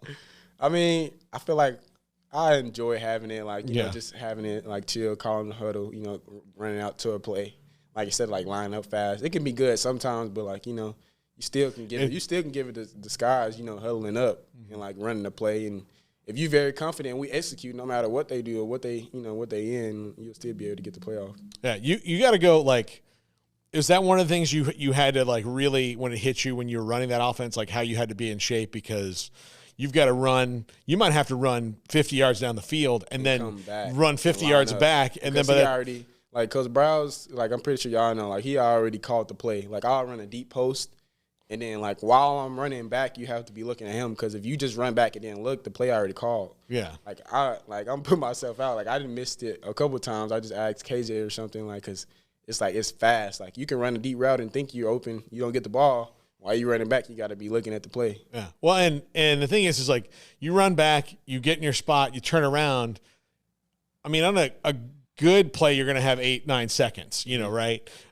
Depending on it. But if you're in a situation where you've got to really go, essentially you turn it, 2-minute situation, you pretty much get back to your spot. The quarterback makes sure you're there and you go. Yeah. As soon as he sees, okay. As soon as you see you set, he's automatically hiking the ball because we got to keep the tempo up. Yeah. How tired do you get? I didn't got pretty tired, especially I would say playing last year, the long play drives, we had a 15-play drive or something like that, just constantly moving down the field, and you running routes. Then say if you don't get the ball, you got to come back and line up again. It do get pretty tiring, but that's when we at practice we push through those moments, But that's why the KB likes track guys. Yeah. Because you got to run track. You got to run all day. Yeah, that's kind of what he looks at, especially when he recruits a guy. If they're a track guy or if they fast. He loves speed. So if you got some speed, you'll definitely be able to help him out. We can't teach it. You either are or you're not. You just have it or you don't. Yeah. And a lot of people, some people do, some people don't. So you can't look. If you can carry a note and sing, you can teach people how to sing better. Mm-hmm. If you can run. You're fast, you can teach people how to run better. But if you can't do either of those things, it's not something you can just pick up. I can learn how to play the piano, I can learn how to play the guitar. But if I can't carry a note, then I'm a guitar player. And even then, if I don't have the right rhythm, I'm just a guy who kind of knows how to do that. Yeah. So it's God gives us all different abilities, right? And so when he does, you have to find a way to hone those. So he made you fast. It's great. Yeah. Did not do that to me. His call. He didn't ask me. Yeah. But you mentioned your faith and how it's kept you grounded and all that. Is that just upbringing, family? Where did that start, and where did you really decide to make sure that was a big part of your journey through football? From when I was young, my mom took me to church a lot, and I really, when I got older, I started being able to understand more. So, I'll say probably, high school, I started to understand more. And, a lot started coming to me because, you're in high school, you get scholarships and stuff like that. You think everybody have it, but not everybody have it. So then I'm taking it all in. I'm just, I'm really, blessed to be in this position. So I'm I have to thank him, for everything he has done for me because, a lot of people don't have this. I have friends, that probably didn't get blessed, just like me. But, I just say, okay, I got to thank him for all he had done for me. And just as I got older, I feel like I got closer and closer to him. Especially, choosing the school. When I was in the transfer portal, coming to Baylor was, that was a big thing, to grow my relationship with God coming here because I knew it was a Christian university. And I like how they take, they take it very seriously here. We got a ministry, sports ministry and stuff like that. So, I love that because then I'll be able to get better at, my sport and get closer to God. So I feel like it's good. Who's your go-to person when you need to get in your family? Is it your mom? Or who's your this is the person I got to talk to? I kind of I don't know if I just got to go to. I'll talk to probably my mom and my dad. Okay. Because I feel like they both give different perspectives. Mm-hmm. I'll just say both of them. Just go from either hand. It depends on how I'm feeling that day, or stuff like that. Because my mom will give me a different perspective. My dad, he'll give me a different perspective. But talking to both of them, it'll help me. Which one is, or maybe they're both this way, but which one is louder in the stand? Which one is more talks about it? Because sometimes I've been surprised at this. Sometimes it's oh, my dad, he's totally chill and he's relaxed, and my mom's frantic, and then or sometimes it's the other way around. Or how are they when it comes to watching you play football? Yeah, my dad, he's he'll talk to me after the game, but he knows I know what I'm doing. He don't really scream as much no more as he used to. But my mom, she takes over that role and she'll be screaming for me or whatever I do. So I love hearing that and seeing that from the stands. Yeah. Are they but who is your mom said is more on your faith journey, or are they both kind of there with you? No, they both okay. there with me. Yeah, okay. They both there with me. That's pretty important, isn't it? Yeah, to have it's very important to have to have that two different people that can kind of help you through that. Yeah, and Coach Baker been a big help with that too, because he's a strong believer and stuff like that. He sent us scriptures every morning to the receiver group chat, and I read them every morning, and that really helps me too. And he encouraged us go to church, or the best one of the best churches he go to and stuff like that. So there's a lot of pressure on student athletes. It's a job. That as far as that this amount of time that you spend on getting free. I asked you about free time because you don't have a lot. Nah. There are college students who have almost nothing but it, and then you don't it is very precious for you guys. Is that what helps keep you balanced on all that? Is just being able to have those moments during the day where you can read a scripture, or just be with yourself clear-headed before you have to start thinking about class and workouts and football and all that other stuff. Yeah, having that, that's why I said I go home and I chill, and I have I have a book daily devotional, and I read every morning, every night too, before I go to bed, and I pray. And I read the scriptures in the morning. I feel having those times to just take my mind off everything and talk to him, or read something and gain knowledge about him every day. I feel that's a really big help for me. Yeah. To just clear my mind and stuff like that. Yeah. From football, so I won't just keep have it so much on my mind and keep stressing about it. Yeah. My first impression of you is you're very even keeled. Is that right? You said, what you mean? Even keeled, you are. This is you, right? Or you're not an up and down person, right? No, yeah. You're pretty steady. Yeah, I'm pretty steady. That guy. Yeah. That's all right. That's why you fit with Coach Aranda, right? Because he's that guy too. He's just like that guy too. And I don't really talk super loud, but he's on another level. He's super mellow. I talk now. I'm getting more comfortable with the guys and stuff like that, so I'm talking more. But I say myself pretty even keel, just like that. Yeah, there you go. All right. Well, it's been great to meet you. Enjoy all of it. That. Make sure you do that. Enjoy all of it, because like we said, it can be. Yeah. But certainly great to have you here. The people on Sikkim365.com will be eating this up and excited to learn everything about you. And good luck this season. Good luck in spring. You got, through 3 weeks? 3 weeks to spring start. 3 weeks before that goes. Yeah, 3 weeks from today, actually. 3 weeks from today is spring football starts. And so then people will get a chance to see what you guys are starting to cook up in the lab. Yeah, people get say. But thanks for having me on this show today. Absolutely. Talking about Absolutely. Can't wait to follow you along the whole journey. Keytron Jackson here with us on Sikkim 365.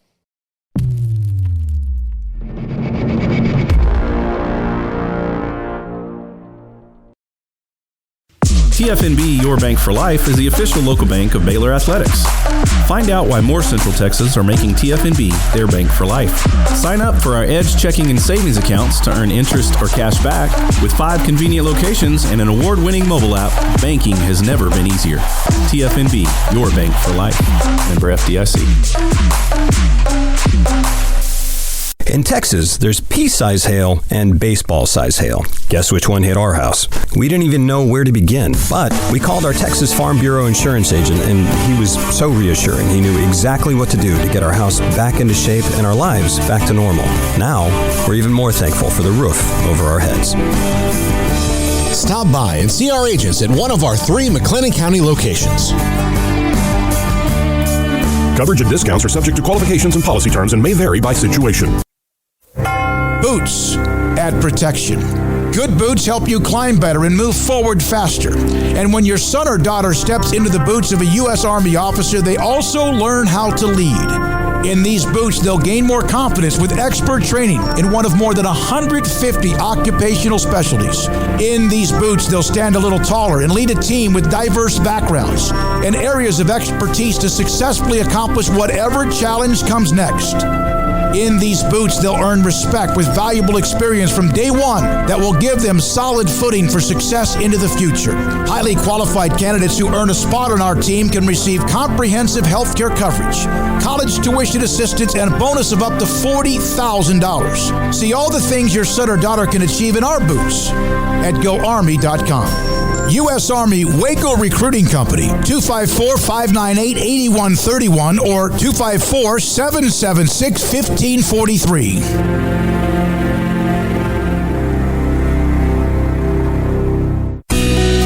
Camille Johnson Realtors guide you seamlessly through the process of buying your dream home or selling your current one. Commercial, farm and ranch, or residential, Camille Johnson Realtors can smoothly and successfully lead you through any transaction. With a team of 28 experienced agents who are excited about serving you, Camille Johnson Realtors services the entire greater Waco area. If you're in the market to buy or sell, contact Camille Johnson Realtors, 104 Midway Center in Woodway, or find them online at www.camillejohnson.com. Camille Johnson Realtors, elegant, charming, warm. Welcome home.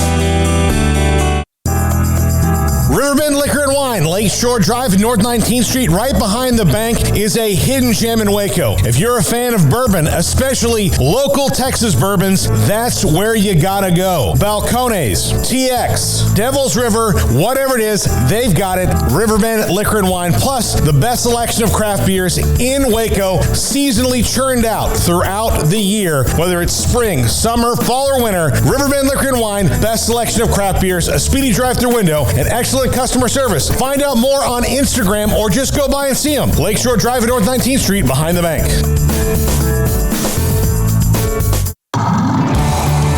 Waco Custom Marketplace is your hometown grocery store with a full-service butcher shop and bakery. Hi, this is David Smoke.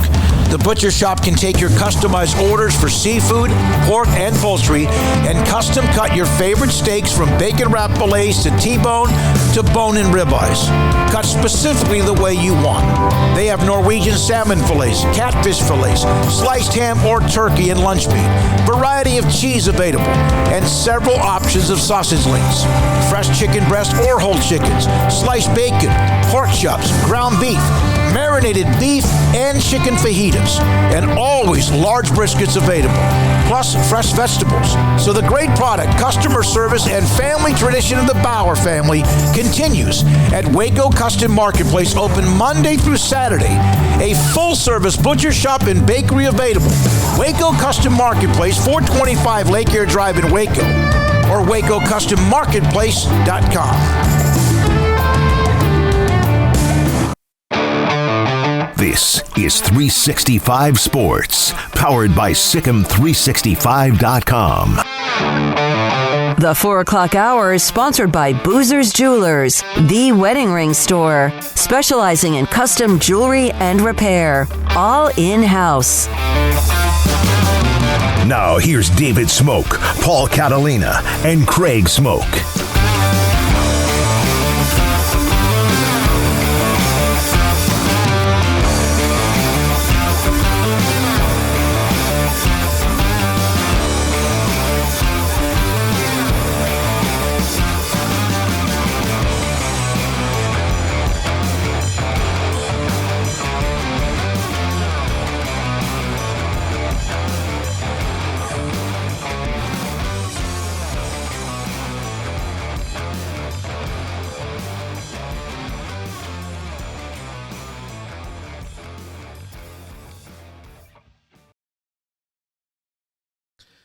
Thanks for tuning in today to our special Good Friday edition, Best Of, here on 365 Sports, a day after we celebrated our 3rd anniversary. We're taking the weekend off. Well, we always take the weekend off, but we're taking today off for Easter weekend. Hope you're having a great one.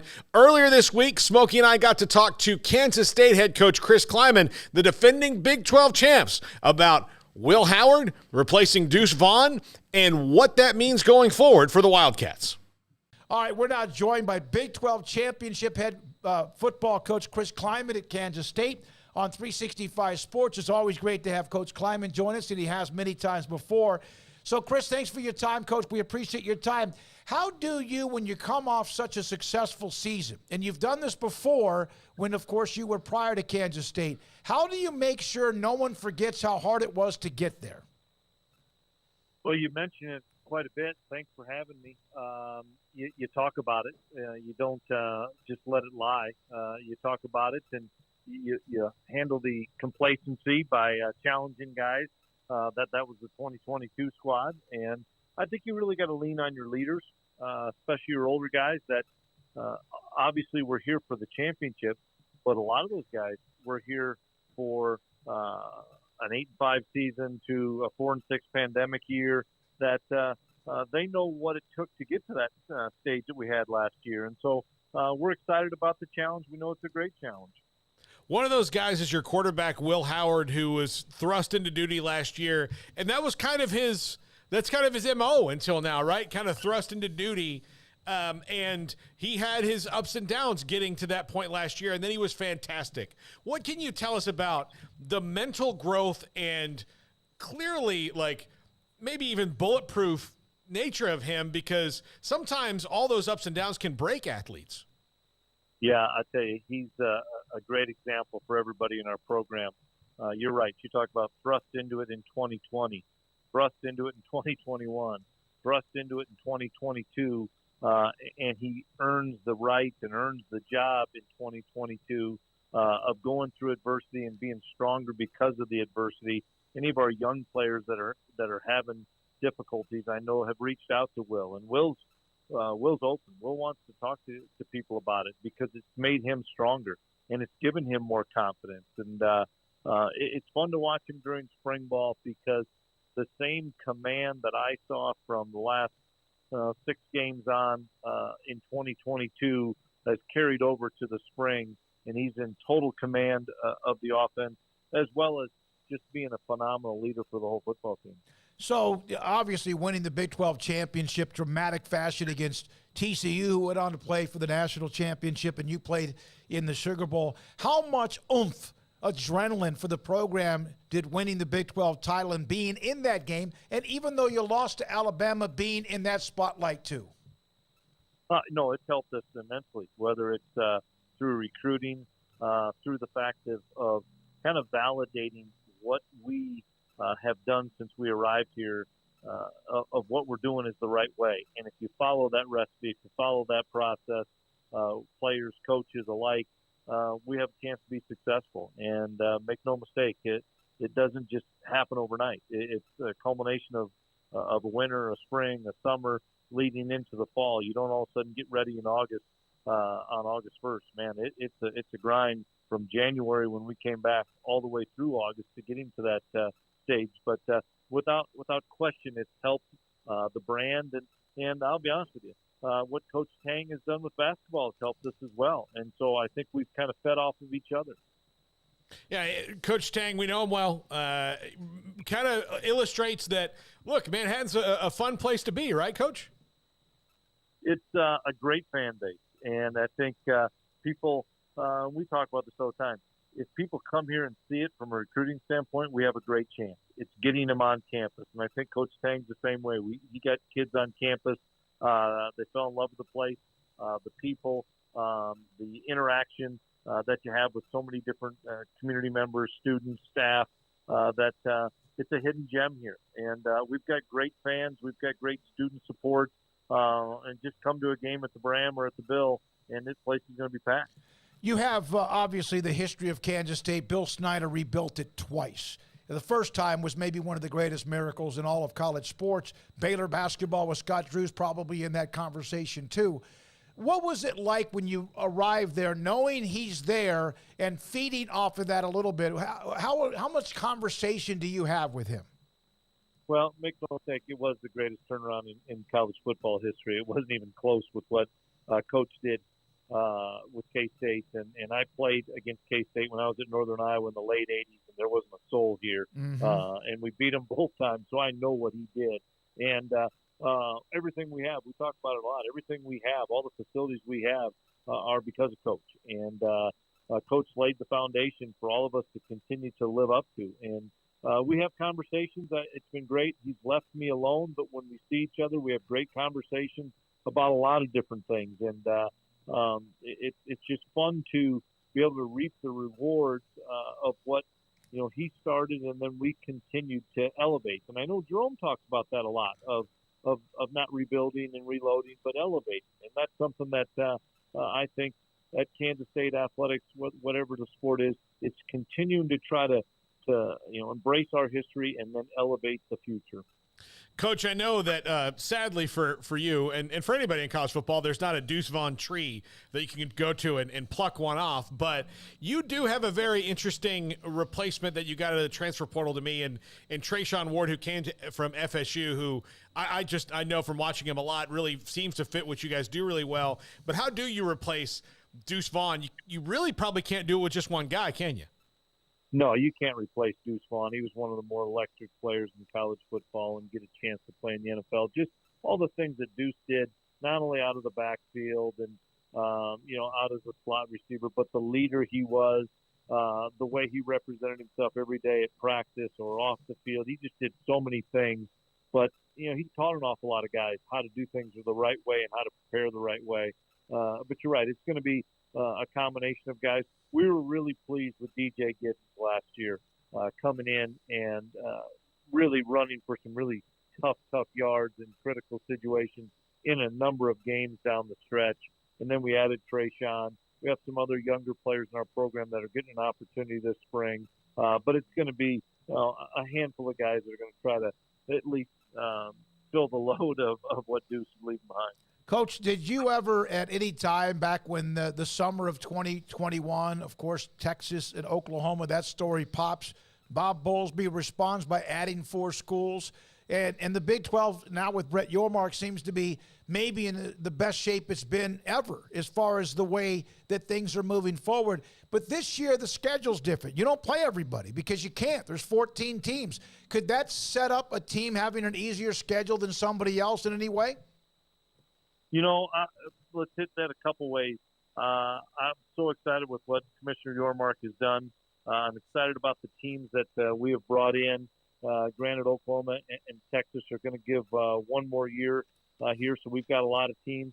I don't know because I think we all know with the advent of the transfer portal, if a team was really poor a year before, they could be really good in a hurry. If a team was really good and they lose some guys, they can be mediocre in a hurry. I think the transfer portal has brought so much parity to college football that you can't look at games anymore and say, well, that should be a win or we got a good leg up there. I think in the Big 12, I think it's a really good league. I think there's a lot of really good leagues out there. I think every league is getting better or getting more equal simply because of the transfer portal. What are your thoughts about the college football playoff expansion, giving everybody absolutely, when they start workouts in August, whether it's you or whoever it might be, Boise State, everybody has a chance. Isn't that what the bottom line is you hope you never get away from everybody when they start practice, they can get to the national championship playoff? Yeah, I know we're a little ways away, and, to get to 12 is one thing. I hope that it continues to expand. I was a part of that system for 8 years at North Dakota State, and getting to that tournament was a huge deal. And once you got to the tournament, and there were home sites all the way up to the championship game, you had to go win on the road. You had to play your best football at home against an opponent you didn't know much about because you didn't have familiarity. I think it's a great thing for college football. I don't see a negative to it. We played 15, 16 games at North Dakota State. The kids are resilient. If they get an opportunity to continue to win and advance, I think it's great for college football. I wish it were happening this year. I know we're getting closer to it, and I hope we continue to improve and expand on it. How much does it maybe open? I mean, you mentioned the transfer portal, but just in high school recruiting, when you can tell a kid, like, look, we were Big 12 champions last year. You know, if the playoff was as it existed, you know, we would be in that playing for a national title. Does that help some of the kids that would be on the fence before about, I'm going to go to these like 7-8 schools because they're the ones who are in that window, now open up for you? I believe so. I mean, obviously it would have this year, and that's what we're trying to do is sustain success, not be, you know, kind of a one-hit deal and win it one year or be in the conversation one year and not the next. That's the challenge about building the culture. And but without a doubt, we've talked about it with recruits, and I keep referencing basketball. You know, we didn't win the Big 12 tournament or didn't win the Big 12 regular season, but lasted as long as any team did in the NCAA tournament. So if you can just get into that field, and I think there's an opportunity if you play really well and beat the right teams at the right time, you're going to get into that tournament. So we're excited when it comes. How many times did you pick up a phone or your AD pick up a phone and call, for example, what is considered, and I don't like the term either, Power 5 school when you were at North Dakota State and you got a click? Well, they couldn't find any games ever there. I can understand why. I mean, no.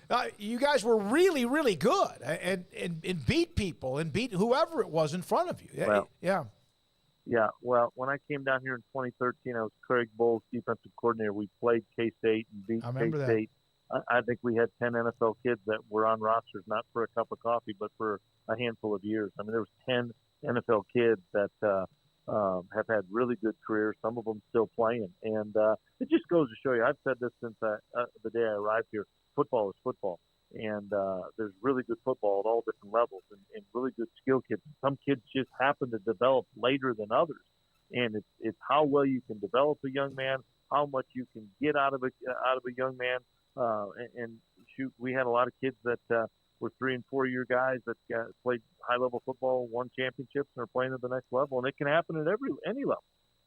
I had someone in the chat room, Coach said, Spencer, tell Coach Klieman I'm conflicted. I'm a KU grad, but I love him. And my mom bleeds purple. I was so proud of how they did last year. Please keep it rolling. That's from a Kansas grad. Well, that's pretty unique. But I'm friends with Lance Leipold. I thought Lance did a tremendous job last year, and good things happen to good people, and Lance is a good person. So I don't root. I know there's the rivalry and stuff, and I want to beat their tail just like they want to beat ours, but there's a lot of respect there. Chris, the Dave Aranda here at Baylor had the great year 2 years ago. Last year, you beat them and beat them badly here in Waco. What are your thoughts? He had 2-7, then 12-2, and then last year 6-7. Didn't end very well, but obviously trying to regroup. Your thoughts about coaching against Dave Aranda?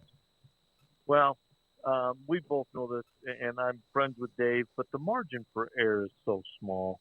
You know, you look at their season last year, and they had so many tight ball games that for whatever reason didn't go their way late, and wins turned into losses, and that's just the margin for error is so tight and so small. But I know it's always going to be a really well coached team. I thought we played one of our best football games last year at Baylor, and it's a tough place to play. And we played our other best ball game at home against Oklahoma State, and in a game that didn't turn out the way that I thought from a score standpoint. I thought we had an opportunity to win, but that just goes to show you every week. You just got to have your A game, and you got to have great focus, and you got to catch a break once in a while with an injury, whatever it may be. But our league is so tough and so talented, and it's going to be a battle every week, and Dave's done a heck of a job there. If you don't mind, I want to ask you one more question about Will Howard. I know we had you on for quite some time. Did he ever come to you when it was like up and down of whether or not he was – you said he was always ready. He was always put in a tough situation. He was always ready. Did he ever, like, sit down with you and have one of those moments where you had to kind of tell him that or was it pretty simple? He knew where he was and knew his role and knew he'd get an opportunity perhaps? I'd say both. Will's a very confident person, but Colin Klein and I had tons of conversations with him because I saw greatness in him as an 18-year-old kid, as a freshman in the pandemic year, that there's a kid that's going to compete and going to work his tail off. And then he knew Skyler was the guy, and he backed up Skyler and came in and won some big ball games for us. And then this past year, Adrian went down, and he just always was ready. He always prepared himself like he was the starter, and he learned that at a young age here under Skyler. And that's why I know he's going to be successful in everything he does, is because he's got such a chip on his shoulder. And I thought he was the most improved player in the league last year, to be honest with you. And you could see the confidence growing. And at that game at Baylor, he threw some dimes now. I mean, he threw some strikes for some scores that didn't surprise us here, because we see his work ethic and how hard he works. You know, Coach, when he came in after Adrian got hurt in that game, it was 7-0, I think, at the time. Yeah, when he came in and started playing, you could almost, and I'm sure you could because you knew it, but it just looked different than before. Like, it was, oh no, this isn't like, oh, this kid's, having a great half. Like, something's going on here that's TCU, too. Yeah. I thought against TCU. Where he just locked in and was not shaken at all. Confidence, and even more, the amount of extra work he does with the receivers, tight ends, and backs, they believe in him. And that's a big thing. And Colin Klein and I have spoken a ton to Will through his 3 years here of us believing in him and how much we believe in him.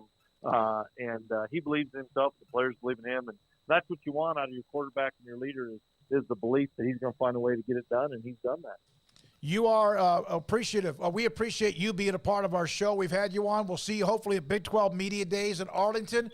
Chris Klieman, Big 12 champion head coach at Kansas State. Thanks for your time, Coach. Appreciate it. Thanks for having me, guys. You too. Chris Klieman. Thanks to Ryan Lackey setting that up for us. Great stuff with Chris Klieman.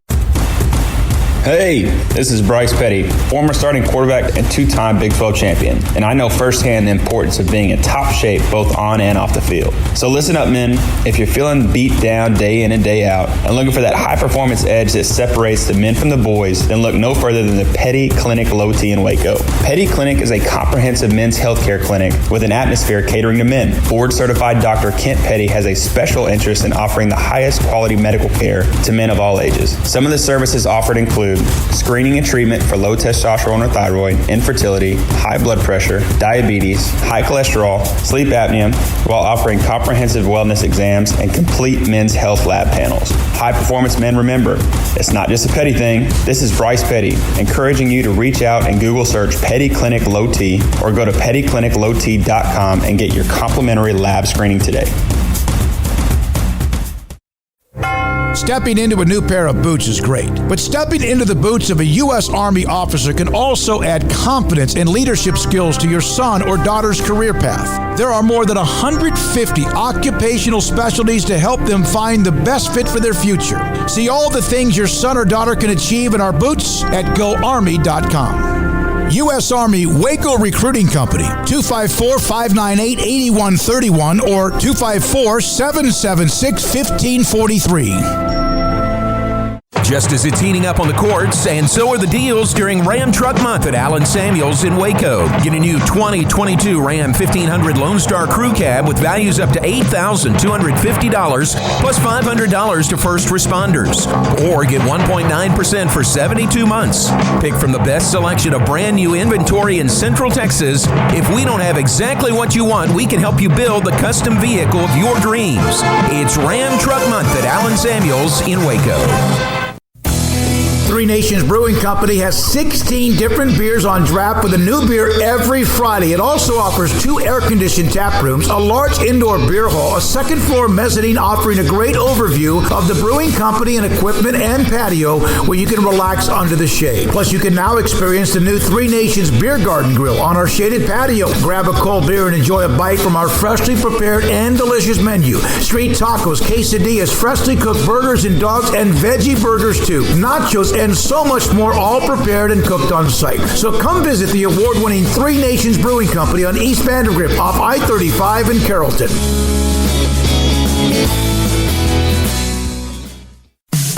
In the market for a quality metal building? Since 1943, Pioneer Steel and Pipe has helped Central Texas residential and commercial customers with metal building design, panel options, building components, and trim options. Pioneer Steel and Pipe's residential line is energy efficient, offers low maintenance, reduces insurance payments, is impact resistant, and carries up to a 45-year limited warranty. In addition, they can also help you find a metal building contractor for your project. Pioneer Steel and Pipe with locations in Waco and Bryan and at pioneersboys.com.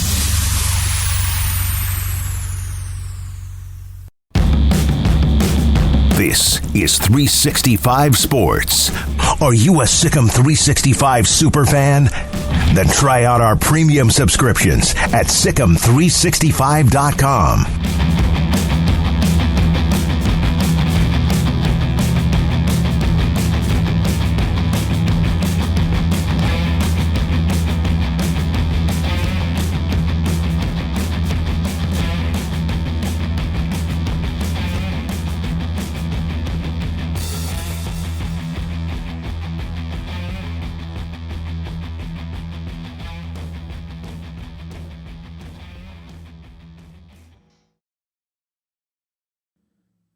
Welcome back into 365 Sports here on the Good Friday Best of Edition. I'm Paul Catalina alongside David Smoke and Craig Smoke. Earlier in the show, you saw my sit down with Baylor transfer wide receiver Keytron Jackson. Also got a chance to sit down with Baylor offensive lineman Campbell Barrington. He and his brother Clark transferred in from BYU this year. Big decision to transfer. Campbell's got more eligibility left than Clark, obviously, because he's the younger player. But what went into the decision? And a little bit more about the young man, Campbell Barrington.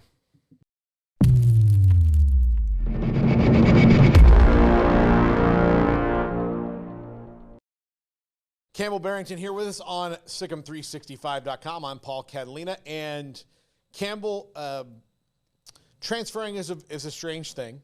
And I asked Clark this as well, and you decided to go in the portal first. What was your decision to jump into the portal, and why leave BYU and jump into the new pool here at Baylor? Yeah, I mean, BYU was great and all, great experience, great spot for me. But I think just looking for better opportunities on the field, off the field, and that was Baylor, and that's why I chose to come here. How much did you know Coach Mateos before? I mean, through Clark, obviously, but yeah. As far as your experience with him, wasn't very long. No, I probably had a month or so with him, so I mean, doing a few things here and there, but not a whole lot. But you liked him, right? Yeah, so, I mean, obviously, yeah. you wouldn't be here if you didn't. Yeah. But so was that a huge draw too? Oh, definitely, yeah. Yeah. I mean, hearing from what Clark had to say about Mateos and having a little bit of a relationship with him, I think I knew what I was going to get from him, and I knew, I mean, if I were to transfer somewhere else, maybe I'm not 100% positive what I might get out of that situation, but I knew that coming here, I expected things and knew that Mateos was going to help me out. Could you guys have transferred to different schools, or was always the plan to be at the same spot? I don't know. The whole transfer thing just happened so fast, and we didn't really think too much about going to too many different places. But yeah, it just worked out here. Yeah. So I asked him this. I'm going to ask you this. Yeah. How liberating is it to have your own room? It's nice. Yeah, I mean, you got your space. I mean, both him and I were both married, so yeah, okay. I mean, we've got another roommate, I guess, yeah, but no, but it's cool. It's good. Well, okay, so you guys are stepping into a completely new offensive line this year. It was that part of the excitement, though, too. I mean, it's a challenge, but the opportunity is like when you're looking to transfer, you want to know, where can I play? Right. Because if it's just about sitting and waiting your turn, you can stay where you are. Right, exactly. Or whatever. So you guys came here because, again, part of it is, they had a very veteran offensive line a year ago. Yeah. Almost all gone now. How do you feel that it can come together and that possibility of, almost immediate playing time for everybody involved who came in on the offensive line? Yeah, I think, opportunity played a big part in the decision to come here, I mean, we're still out there working every day. You got something to prove, right? You're the new guy, so there has to be something that you show, in order to get that spot. So, yeah, just working hard. And Right. How many positions do you feel you can play on the offensive line? I mean, at BYU, he had me jumping all over the place. But here, I mean, I'm still figuring it out. Yeah. Still learning the play, still learning the calls. So, I don't know, guard or tackle. Yeah. Do you have a favorite spot, or do you just? I like playing tackle, either side, either way. Yeah, it's cool. What's the most different about guard and tackle? I think the guys you're going against, right? You're at tackle, you're getting some edge guys that are skinnier, quicker, But like if I'm in a guard, maybe I'm getting the heavier guys. I mean, yeah, they still got the twitch and everything, but they're a little more to handle. Yeah. Yeah. What's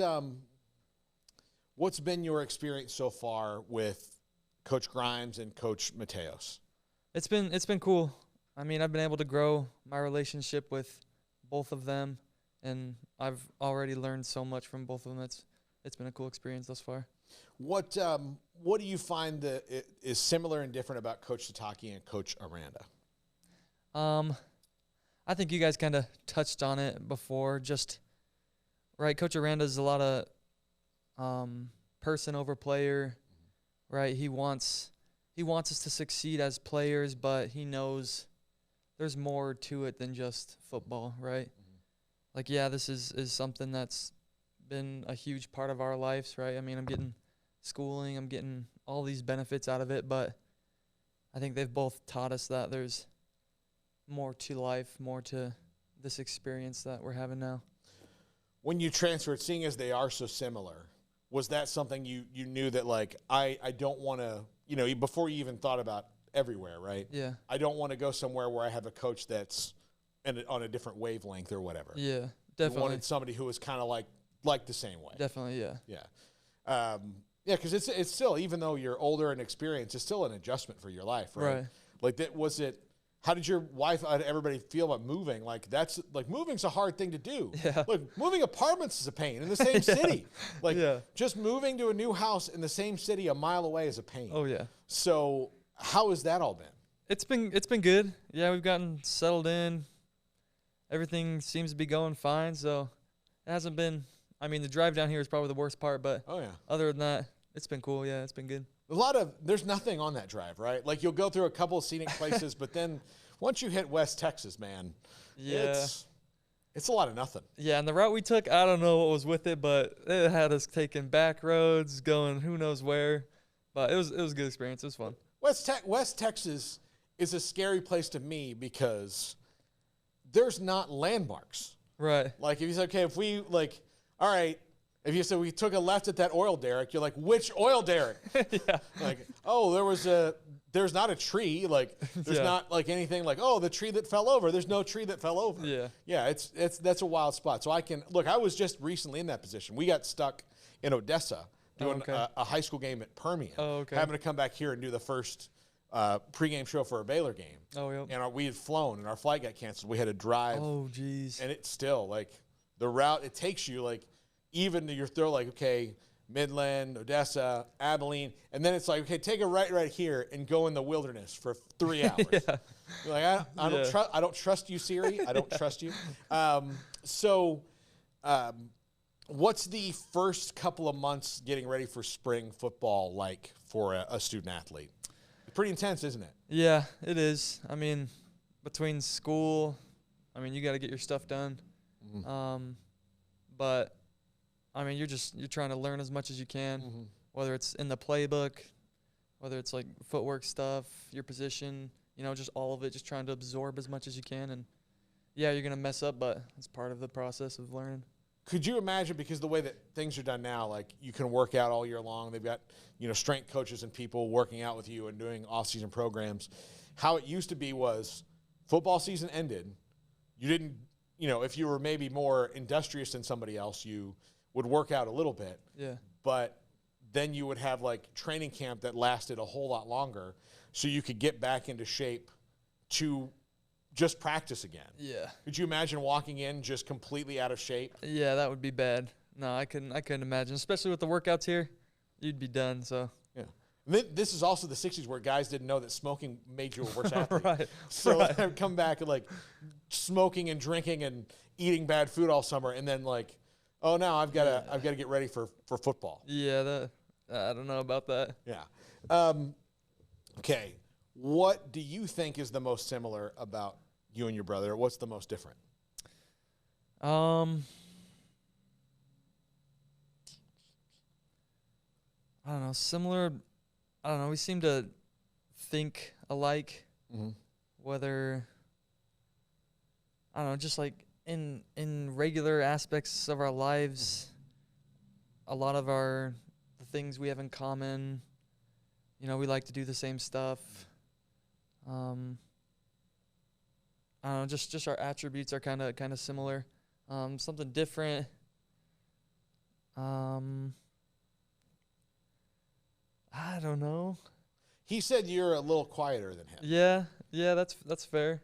That's not, I mean, some would say it's like older, younger type of thing, but that's not always the case. Yeah. Is that why it is for you, or did you just enjoy listening to him bark a little bit more?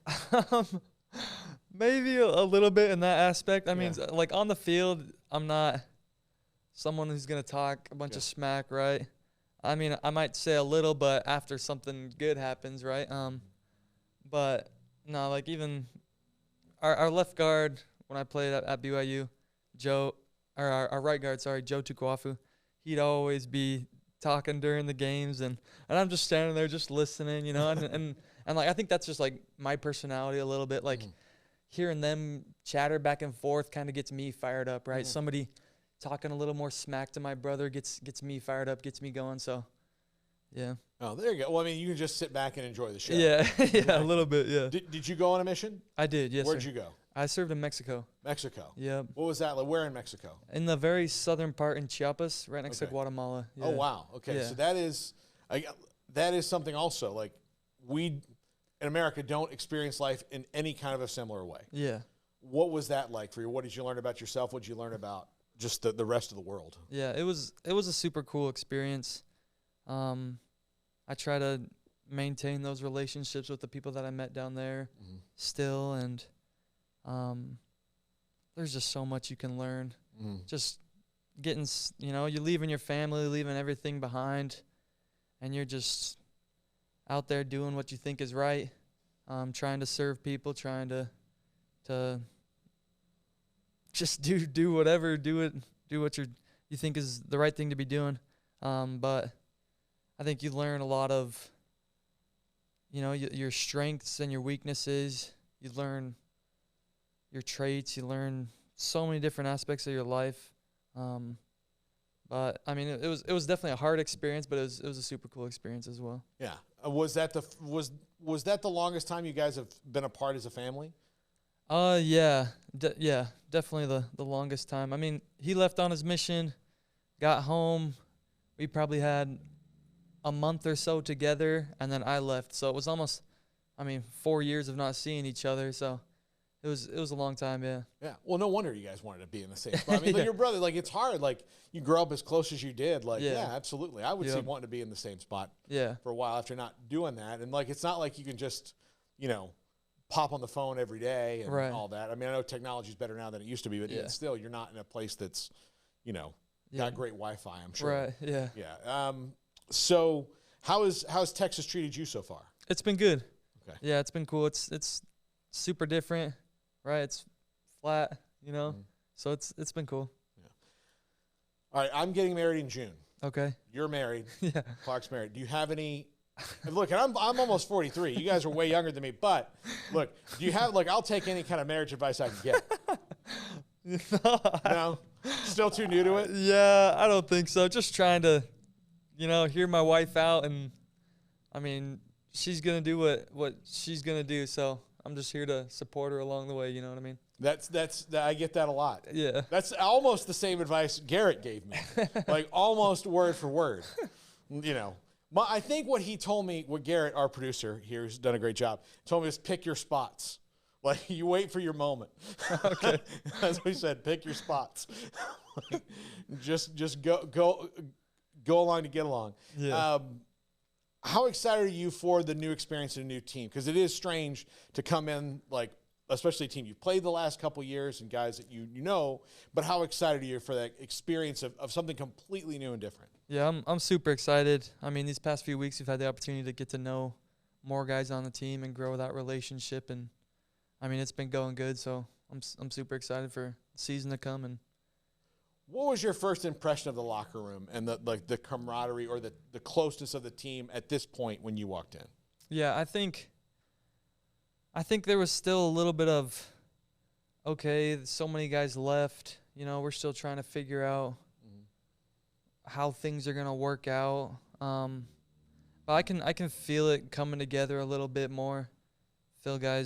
See guys, you know, stepping up to positions where they maybe weren't there before. But do you think Coach Aranda and the coaching staff have laid a good groundwork for when you have those tumultuous times? Because it's not every day's not great. You know, you have times where it's different. They dealt with injuries last year, and they dealt with, I mean, particularly on defense, they had either guys who were fifth and sixth year guys or guys who were second year guys.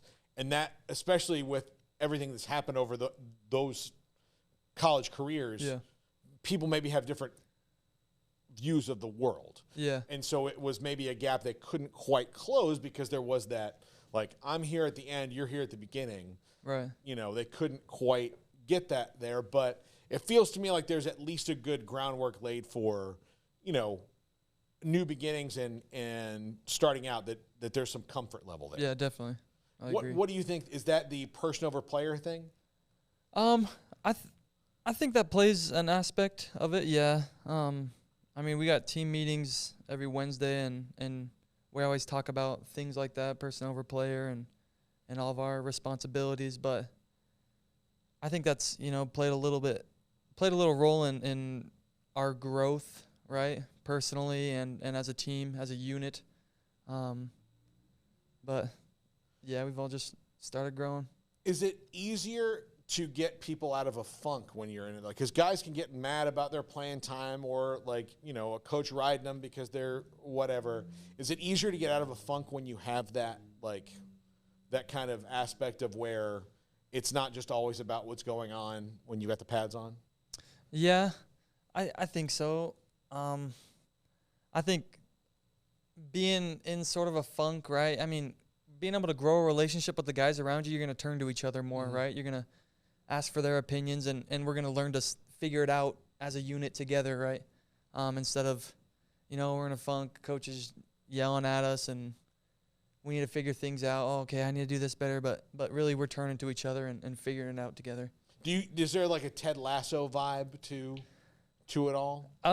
Yeah, I think so, yeah. Yeah, you know, where it's, you know, let's make sure this is good, but it's okay to, like, talk about how you're doing in life. Yeah. As opposed to, like, I go to class, I come here. Yeah.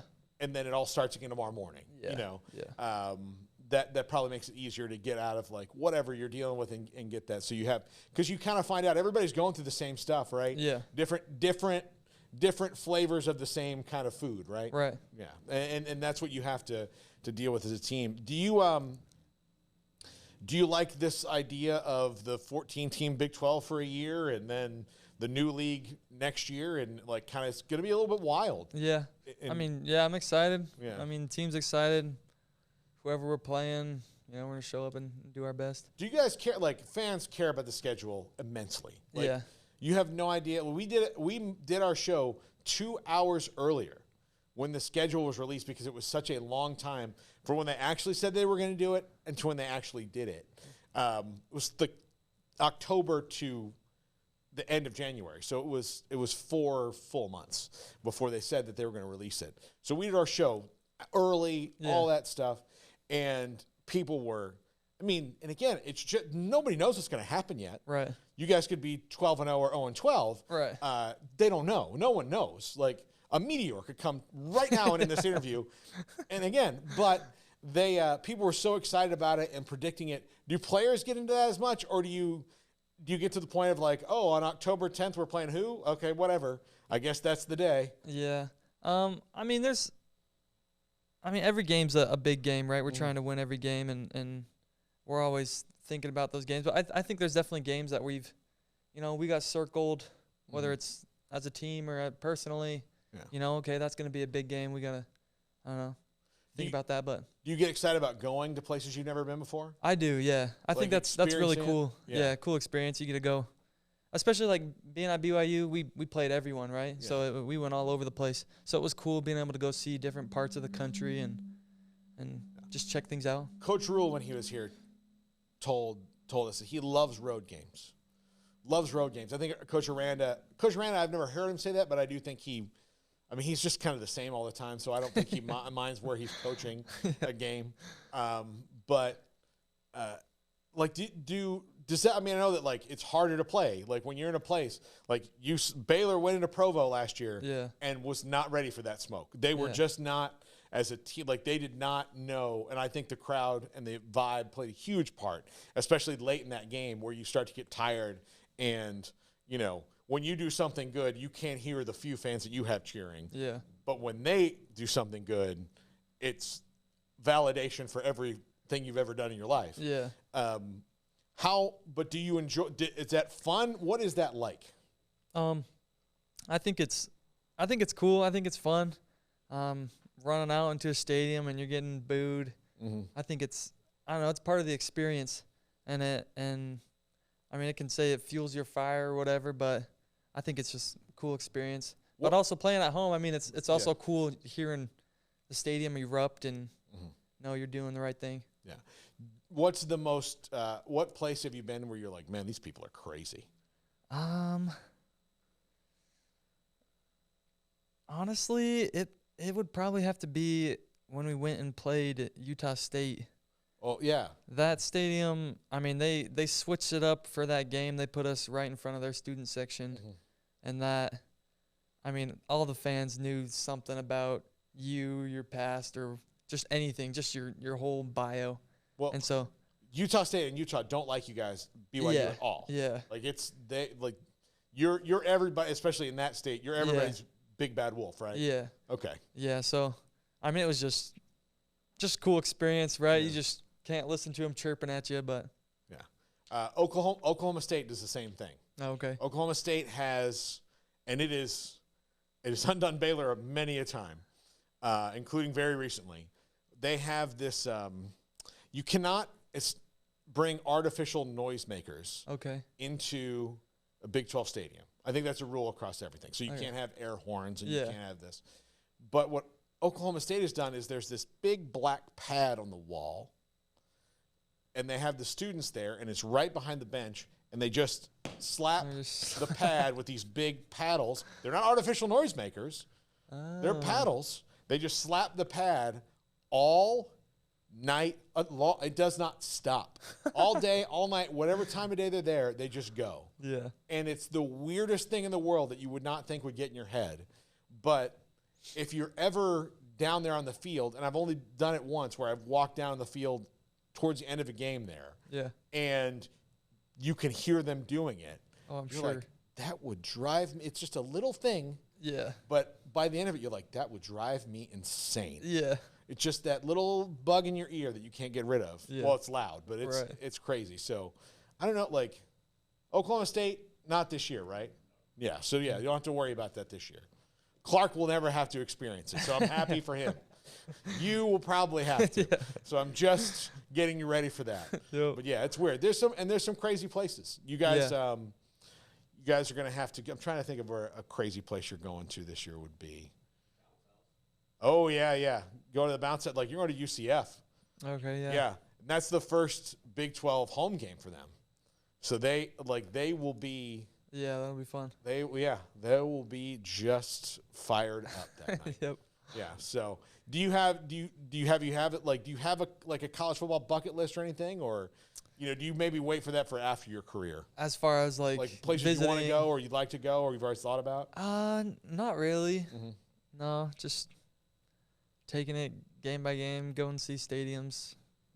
Figuring it out. And you do have the one game of experience here. You've been here, right? Yeah, yeah. So what did you think about here that day that you guys were here? It was cool. It was, when we came down here, it was my freshman year. We played you guys, and it was a crazy experience. I'll never forget about that day. It was Puka Nacua was everywhere. Yeah. He really was. Yeah. If you go back and, like, if you just went through the broadcast, I would say they said his name more than either quarterback. Like, he was all over the place. Yeah, he was crazy that game. I'm very hopeful that an NFL team takes a chance on him. Oh yeah. And I think if he stays healthy, he'll be a crafty, good professional athlete. I think he'll be quite good. Yeah. But that's what I remember about that day was, all right, well, Baylor's got a nice little, that was a good drive. That was a good drive. Scored. Okay, there's some distance. Oh, Puka Nacua is wide open. Running down the field. That's what I remember. Yeah. So, well, this has been great to get to know both of you guys. Welcome. Enjoy the ride, man. I know it's a lot of work and it's a lot of time, but enjoy the ride. And appreciate it. It's great to talk to you. I think right after you committed, we had you on the talk show, and then to get to meet you face to face is great. So I certainly appreciate you being here and enjoyed the conversation. Appreciate it. Yeah, thank you. It's Campbell Barrington, part of Barrington Brothers. Do you buy my trustworthy business operation? Yeah. Yeah, I think so. I think that's a very, very trustworthy business operation. I'm going to say contract. You make a lot of money in contracting. And people don't trust contractors that much, but I would trust the Barrington Brothers. All right. I absolutely would.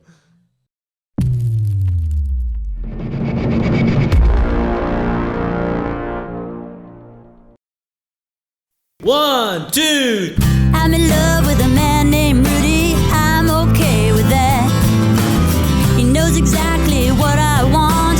He keeps me coming back. He cooks breakfast, lunch, and dinner for me. Does the dishes too. I'm in love with a man named Rudy. Last name Barbecue. It sure is easy to fall in love with Rudy's tasty oak smoked barbecue. Next in line. TFNB Your Bank for Life is the official local bank of Baylor Athletics. Find out why more Central Texas are making TFNB their bank for life. Sign up for our Edge checking and savings accounts to earn interest or cash back. With 5 convenient locations and an award-winning mobile app, banking has never been easier. TFNB Your Bank for Life. Member FDIC.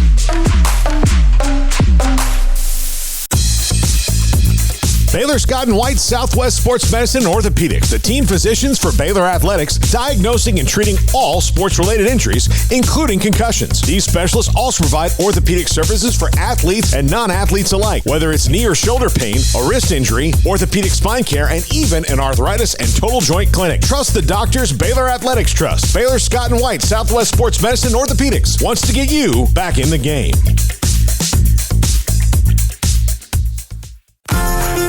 Automatic Chef Canteen is a full-service micro-market vending and office coffee provider with state-of-the-art vending equipment, a wide variety of products, and offering custom-fitted micro-market vending office coffee solutions for your employee break room. You want a full break room solution and a workplace oasis? Well, Automatic Chef Canteen, locally owned and operated for over 50 years in Central Texas, also includes in-house mechanics on call 24/7 for fast, reliable service and maintenance. Automatic Chef Canteen, 6900 Imperial Drive in Waco, or online at automaticchefcanteen.com. Stepping into the boots of a U.S. Army officer can add confidence and leadership skills to your son or daughter's career path. See all the things they can achieve in our boots at GoArmy.com. U.S. Army Waco Recruiting Company, 254-598-8131 or 254-776-1543. One size fits all. That may be all right for an adjustable belt or cheap sunglasses, but when it comes to your financial needs, no one wants a one-size-fits-all strategy. Cam Heathcott, your Edward Jones financial advisor, knows that his most important goals are yours. That's why we take the time to understand your needs, knowing you. That's how Edward Jones makes sense of investing. Cam Heathcott in Conroe at 936-756-7717. Edward Jones, member SIPC.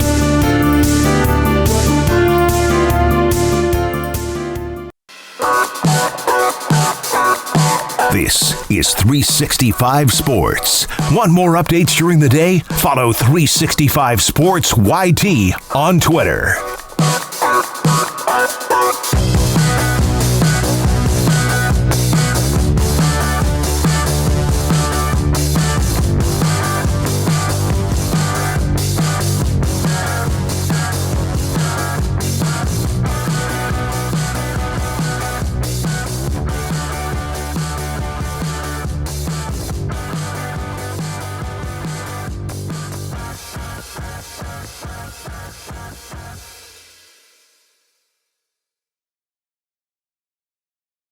Hey, thanks for watching today's best of edition of 365 Sports as we head into the Easter weekend. We certainly appreciate you tuning in whenever you do. Please share our channel with your friends and have a great, great holiday weekend with your families. Be safe, everybody.